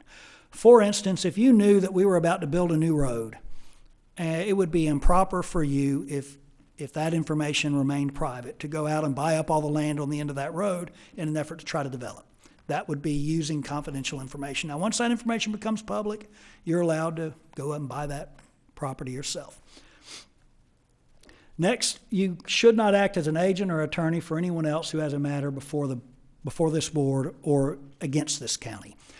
You can't represent a developer seeking rezoning. You can't act as an attorney or an agent. And when attorney, just not just lawyer, you can't act on someone else's behalf who may be suing the county. You have to remember that your job as a county commissioner is to protect the interests of the county. You can't help those seeking to attack the interests of the county. Now, that does not, the second half of that provision says that does not prohibit you from advocating a position or pursuing a course of action on behalf of your constituents. It doesn't mean you can't say you want to see change. You can certainly advocate for change in the county. You can certainly advocate for changes in policies and procedures. Next, you should not directly or indirectly receive or agree to receive any compensation, gift, reward, or gratuity in exchange for the performance of your duties. That's fairly simple. You can't take money, you can't sell your votes, you can't sell the performance of any of your official duties. We do not, however, seek to prohibit campaign contributions. You should not use public funds for personal economic gain. You can't go buy yourself a refrigerator and put in your house with county money. You cannot use or direct the use of county facilities, personnel, equipment, or supplies for private personal purposes, except to the extent that they're lawfully available to the public at large or otherwise allowed by approved policy or procedure. I tried to think of an example because this one's a little bit complicated. It's a little hard for me to think of one, but I'll use this room as an example. We occasionally allow people to come use this room for events. You can use this room on the same basis as anyone else for your personal events. Obviously, if it's a county event, if you're here to discuss a county proposal, it would be a county use. But if it was some personal event you wanted to host a reception or something like that, you could do that on the same terms that everyone else in the public can do it on. No one should use their official position to coerce or give the appearance of coercing anyone else to provide any financial benefit to yourself. In other words, you can't run around telling everybody, I'm a county commissioner, you need to give me a discount on these groceries or something like that. That would be improper. Next, you should not advocate for or cause directly or indirectly the hiring, advancement, promotion, transfer of a member of your immediate family to any office or to any position with the county or any county agency. You can't come in here and tell Sherry she has to hire your brother-in-law. That would be improper. And finally, this one deals specifically with immediate family members. It's essentially the same prohibition. There's a separate section under the ethics ordinance that deals with conflicts of interest. There's a couple of other sections I didn't get into. There's one about entering into contracts. It's got some specific rules about contracting. They're really covered by these others. I didn't get into them in this presentation. But conflicts of interest do come up because it deals specifically with what this board does. First of all, you are not supposed to participate in any vote or decision on any matter that affects you personally, that affects immediate family member, or any company or entity in which you have a personal interest.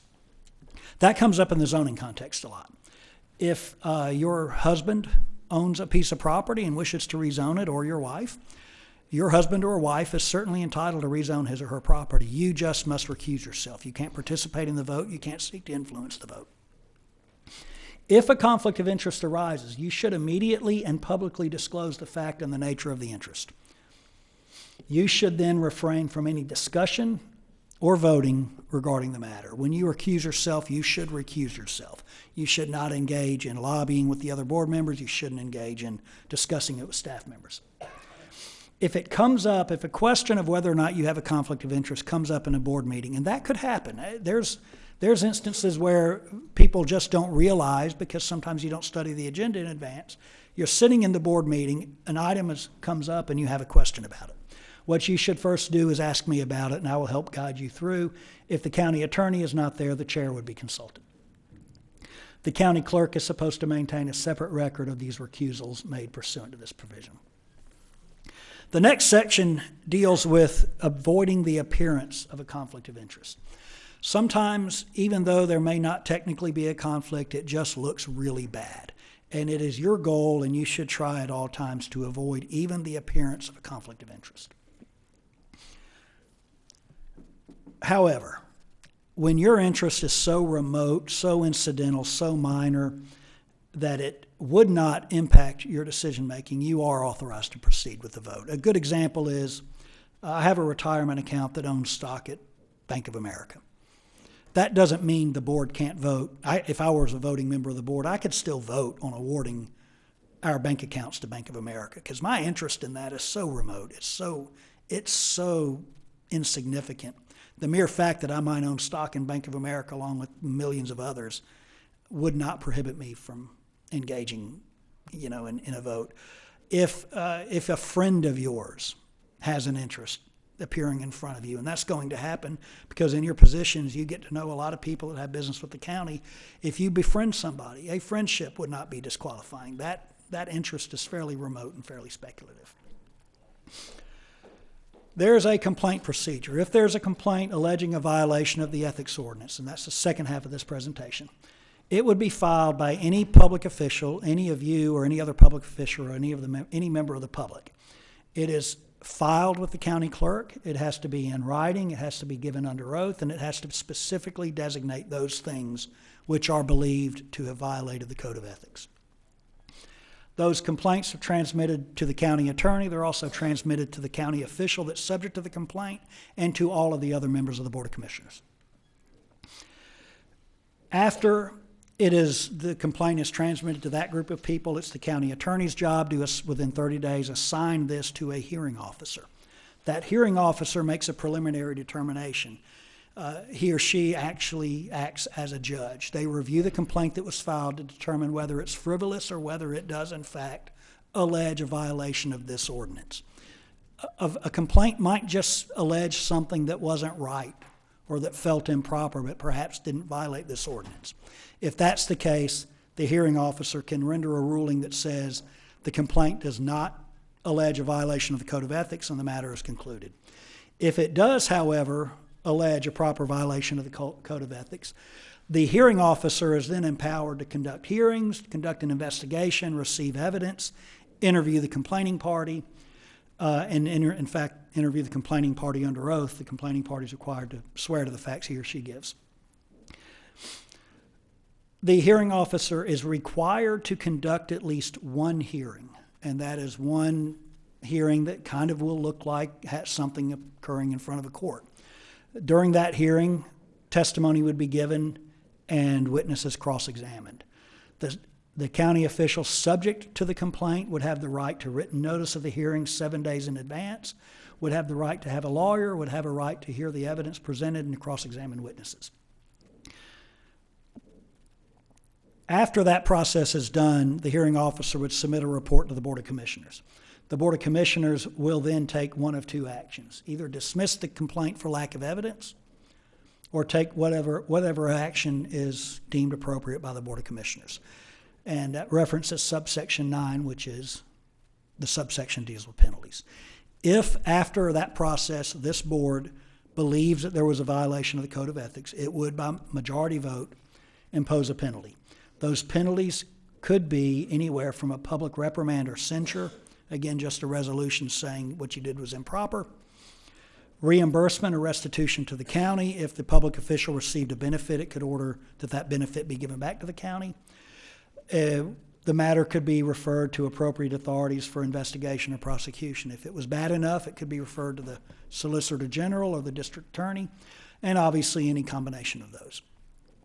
There is also a section that's intended to try to discourage people from just going around and filing complaints, because that's the risk when you have one of these, is people that just don't like the decisions you make may try to spin those decisions into ethical violations.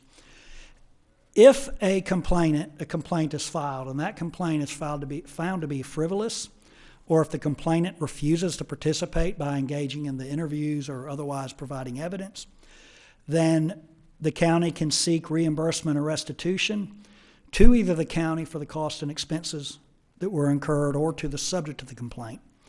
And the county attorney is authorized to file a lawsuit to enforce that restitution or reimbursement. So those are the codes you have. I will be sending you a copy of this presentation. It makes reference to the county codes. They're available for your review. I'm available to answer any questions you might have at any time. If you have any now, I'm happy to entertain them. All right, yes, well, thank you for the presentation. Commissioner Holmes. This is a basic ACCG course. It's a course that you receive when you first get elected. And this has never been given before. I mean, this presentation has never been presented to the board since I've been on the board. So my question is there a reason why you gave this presentation? Are we about to go through something of this nature? And also, which commissioner asked for this presentation to be presented? Right. I'm not aware of any looming catastrophic complaints.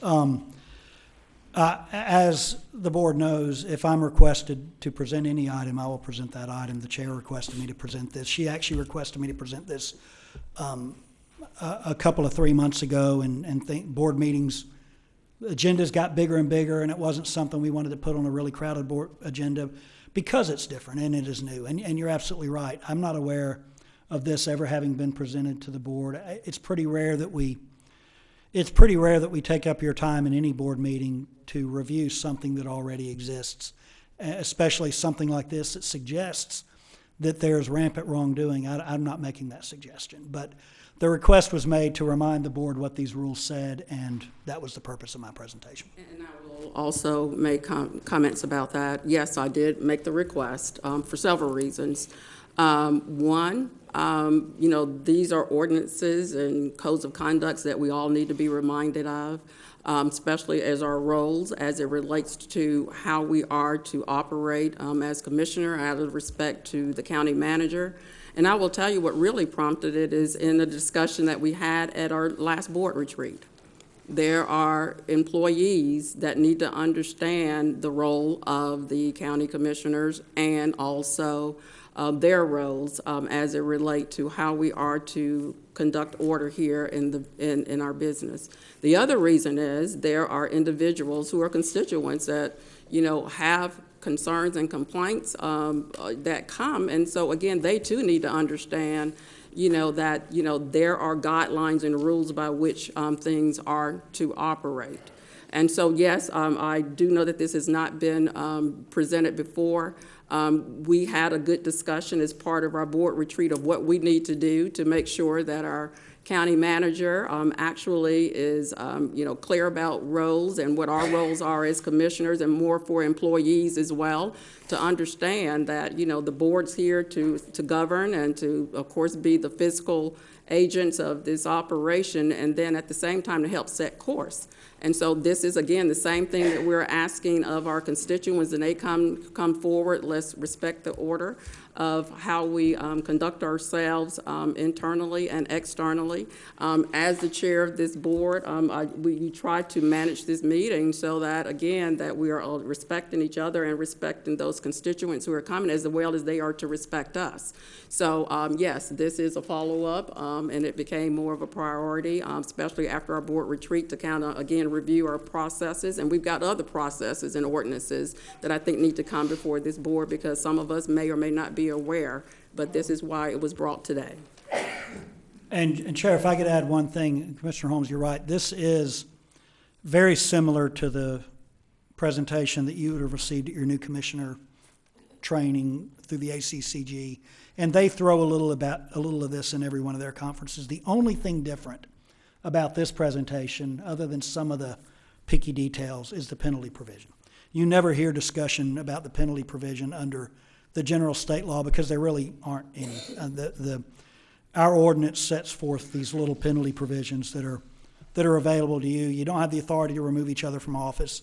You only have the authority to, issue these reprimands and impose fines, which is really the only difference between what you would have heard at the typical county conferences.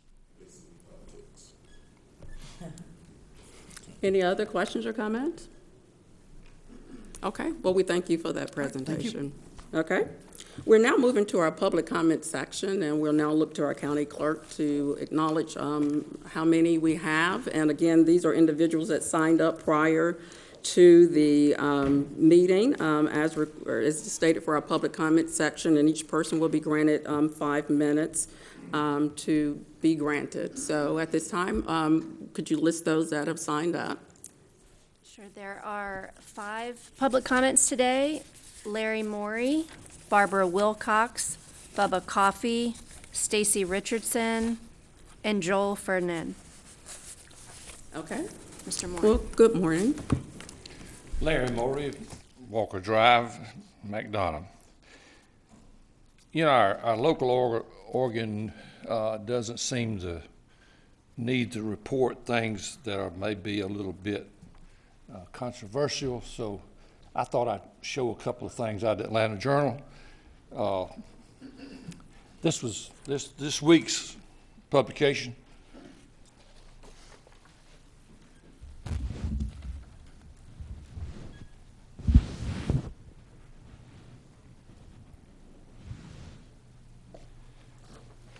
And you know, we commented from our perspective from the county about this situation.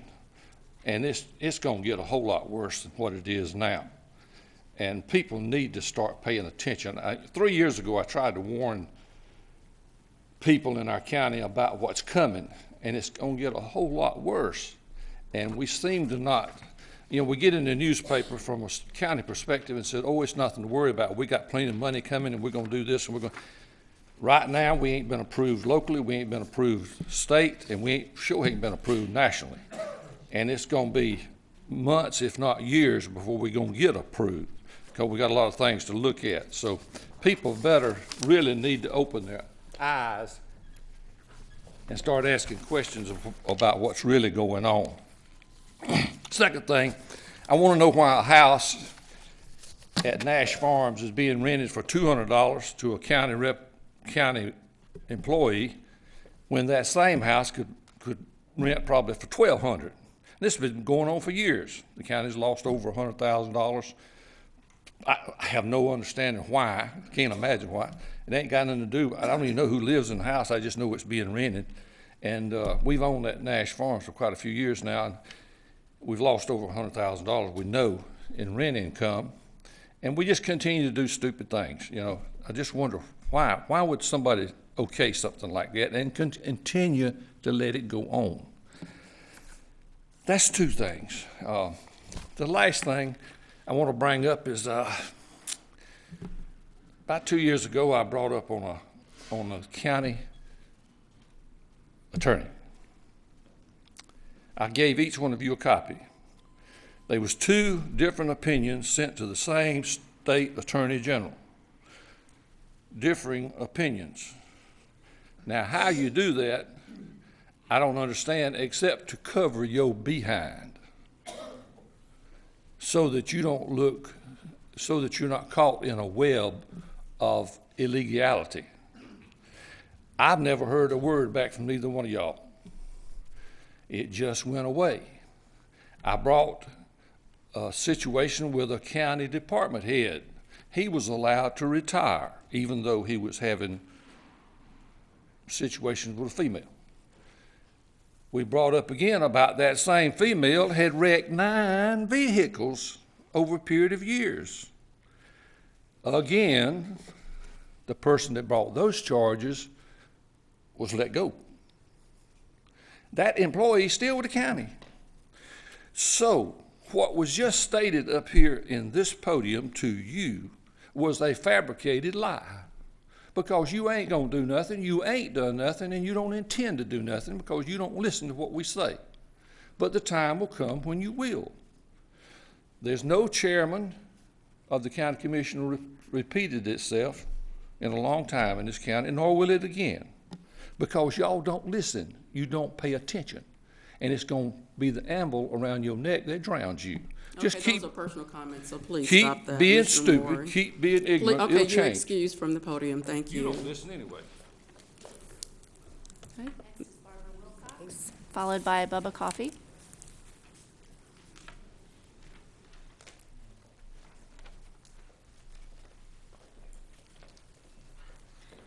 Good morning, Chairman. Good morning. Good morning, Commissioners. Excuse my voice, but I have a bad cold.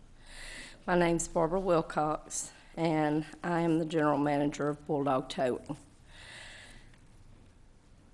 I've been in the towing and recovery profession for over 28 years. I would like to start with our email that was sent. The email was not meant to be offensive or disrespectful to any of the commissioners. And I apologize if it was taken that way, by pointing out the indiscrepancies and the false statements that were made by Mr. Coffey, as well as to include the laws of this matter. We just simply feel that all towing companies that are vendors of the county have knowledge and can provide assistance in this matter, because there are a lot of factors that go into the pricing aspect of the towing. Second, I want to provide clarification that our email never named any one of the commissioners. We just thought that it was said that Mr. Coffey was your expert, and we wanted to make the commissioners aware that some of the comments made in the prior meeting were factually incorrect, and just simply ask that all vendors be involved, because the policy that we were aware of was thrown out 2 years ago due to the laws that govern this matter. We are also aware that all decisions are ultimately the commissioners'. Thank you, ladies and gentlemen. Thank you. Mr. Coffey.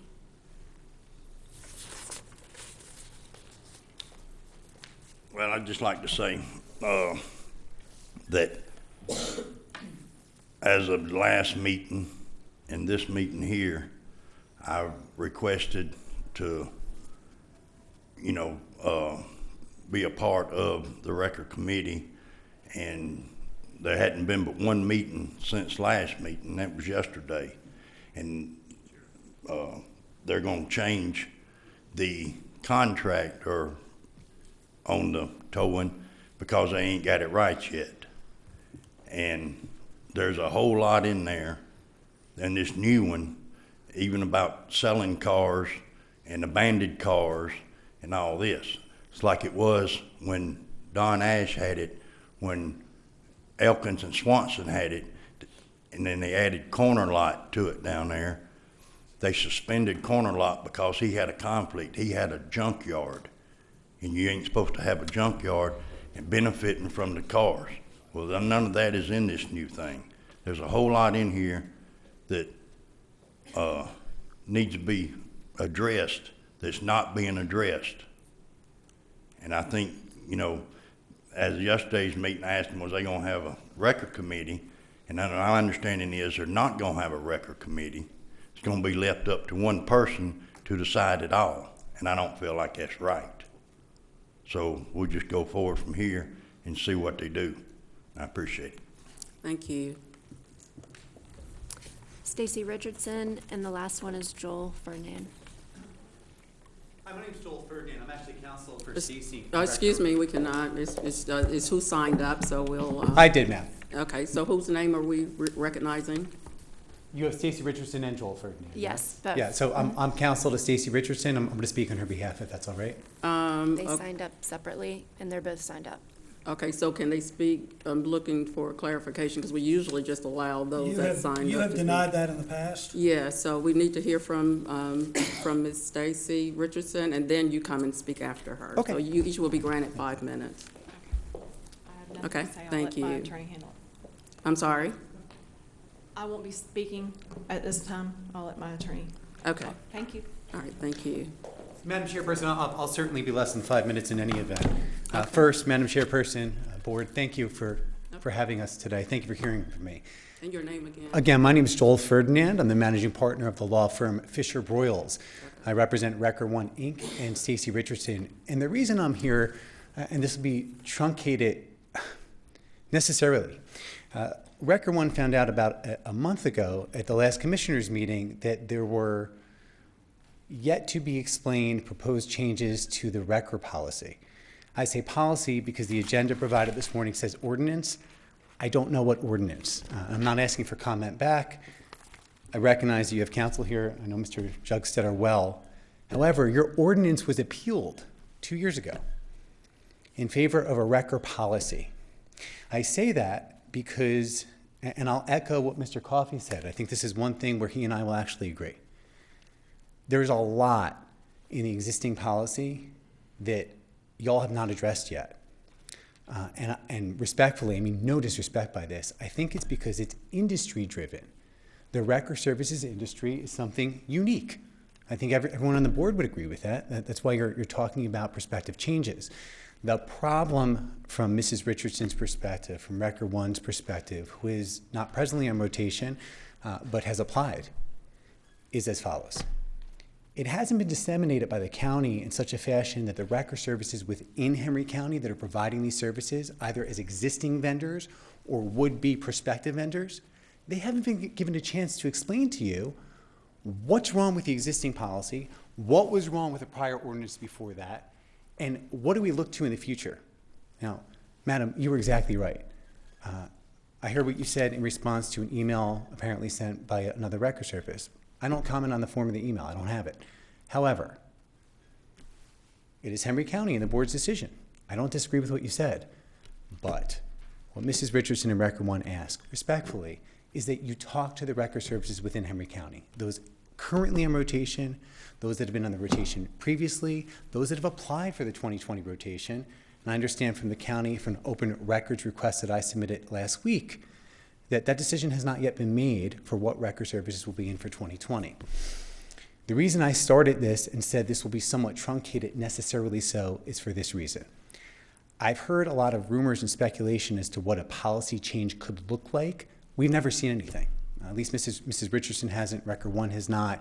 I would venture to guess or presume that the other record services within Henry County, based on what I heard today, likewise have not. The rumors that we've heard is that Henry County and the Board of Commissioners are considering an amendment of the policy to take on the DPS maximum tariff rate. 30 seconds, I'll explain what that means. If you're not looking at this, great. If you are, you need to hear this. DPS is the Department of Public Service. In Georgia, there is a maximum tariff by which record services under DPS tariff and regulations can only charge a maximum amount of certain things. And there's a 5-page tariff, last amended in 2017, that lists, okay, if you're a record service, you go out, you're on this DPS list, this is all you can charge. Here's the rub that I just, from what I've heard, I don't believe that you're hearing. The DPS tariff is for one purpose and one purpose alone. The stated purpose in the actual tariff itself says in Section 1, application of tariff, quote, the tariff governs rates, fares, and charges for services related to removal and storage for towing of trespassing vehicles on private property when towing is performed without the prior consent or authorization of the owner or operator. Stated differently, DPS talks about predatory towing. I'm barred in 6 states. I've done this in many more. In every state I do this in, most jurisdictions have some form of exactly what DPS did. It's a predatory towing schedule. What that means, when you go out, like this parking lot behind me, it's private property technically. If I park there, there's signage saying what happens to me, where I'm going to be towed, and how much it's going to cost. Whatever service you've contracted with, record service, had to contract with you in a written contract to do so. That's what DPS talks about, because there's not accidents here. If you're looking at DPS tariff rates for regular tows on the record rotation, here's the problem. You're dealing with accidents. And with accidents, much like lawyers, I can't tell you how much something's going to charge till I get there and I see it. And that's the rub. The unintended impact on trying to regulate fees, which respectfully you can't do under federal law, it's 49 U.S.C. 14501, is that you're going to make it such that the Henry County vendors can't afford to maintain the equipment you've asked for Your time and has have expired. the services. Thank you. Thank you. Okay, well, that concludes our public comment section. We'll now move into commissioner comments. So are there any comments from commissioners at this time? Commissioner Wilson. When when Brad releases this policy, it's going to go through your office to make sure that everything's in order for as legal, that we abide by all the state policies and everything? Yes, I will review it. Okay, thank you. Okay, and I have a question too in regard, so I look to the county management team, so are we gathering input and feedback from not just best practices, but definitely getting thoughts from those that are in current and out of current rotation? We're looking at all aspects, Madam Chair. We have not went out and solicited their input, particularly as a vendor, like we do no vendors and other things. So we are looking at, are we doing the right thing? We're working with our legal. Are we, if it's a vendor, why are we not using the regular vendor procurement process? So I think, I was not involved in the original record ordinance. I've just been tasked in the last 2 weeks to look at it. And we have our manager, or our designee from PD has been looking at this for several months. So we're just trying to pick up the pieces and see, and there might be some changes that we need to do legally and to make sure our procurement process for a vendor that's being called is followed that we do in all our policies. Well, very good, and thank you for that consistency as well. Okay, any other questions or comments from the commissioners? Okay, we'll now move into the approval of our October 2019 regular Board of Commissioner meetings. Were there any changes or revisions to those minutes? Okay, seeing none, hearing none, the floor is now open for a motion to approve. I'll move. We have a motion and a second. Any questions or comments? All in favor? Okay, it passes 5-0. One commissioner's out. The next thing is we're moving to our next upcoming meeting and agenda. Today at 11:30, we are having a call legislative luncheon. Again, this is going to be the opportunity to discuss legislative matters concerning Henry County, and many of our legislators have been invited to be here at 11:30 in conference room B. Do hope that many of our commissioners will be able, or all our commissioners are able to join in that conversation. It is a discussion, no decisions are to be made, but more of a exchange of legislative items that should or note attention for a 2020 session. The next Board of Commissioners meeting is scheduled December the 17th, and again, this is a regular Board of Commissioners meeting, and that meeting is held at 6:30 p.m., and that is to be noted. I look to our county attorney. Are there any executive session items? Not today, no. Okay, so we have no executive session items today. So at this time, we'll call for a motion to adjourn. I'll move. We have a motion and a second. Any other comments? All in favor to adjourn? Okay, thank you.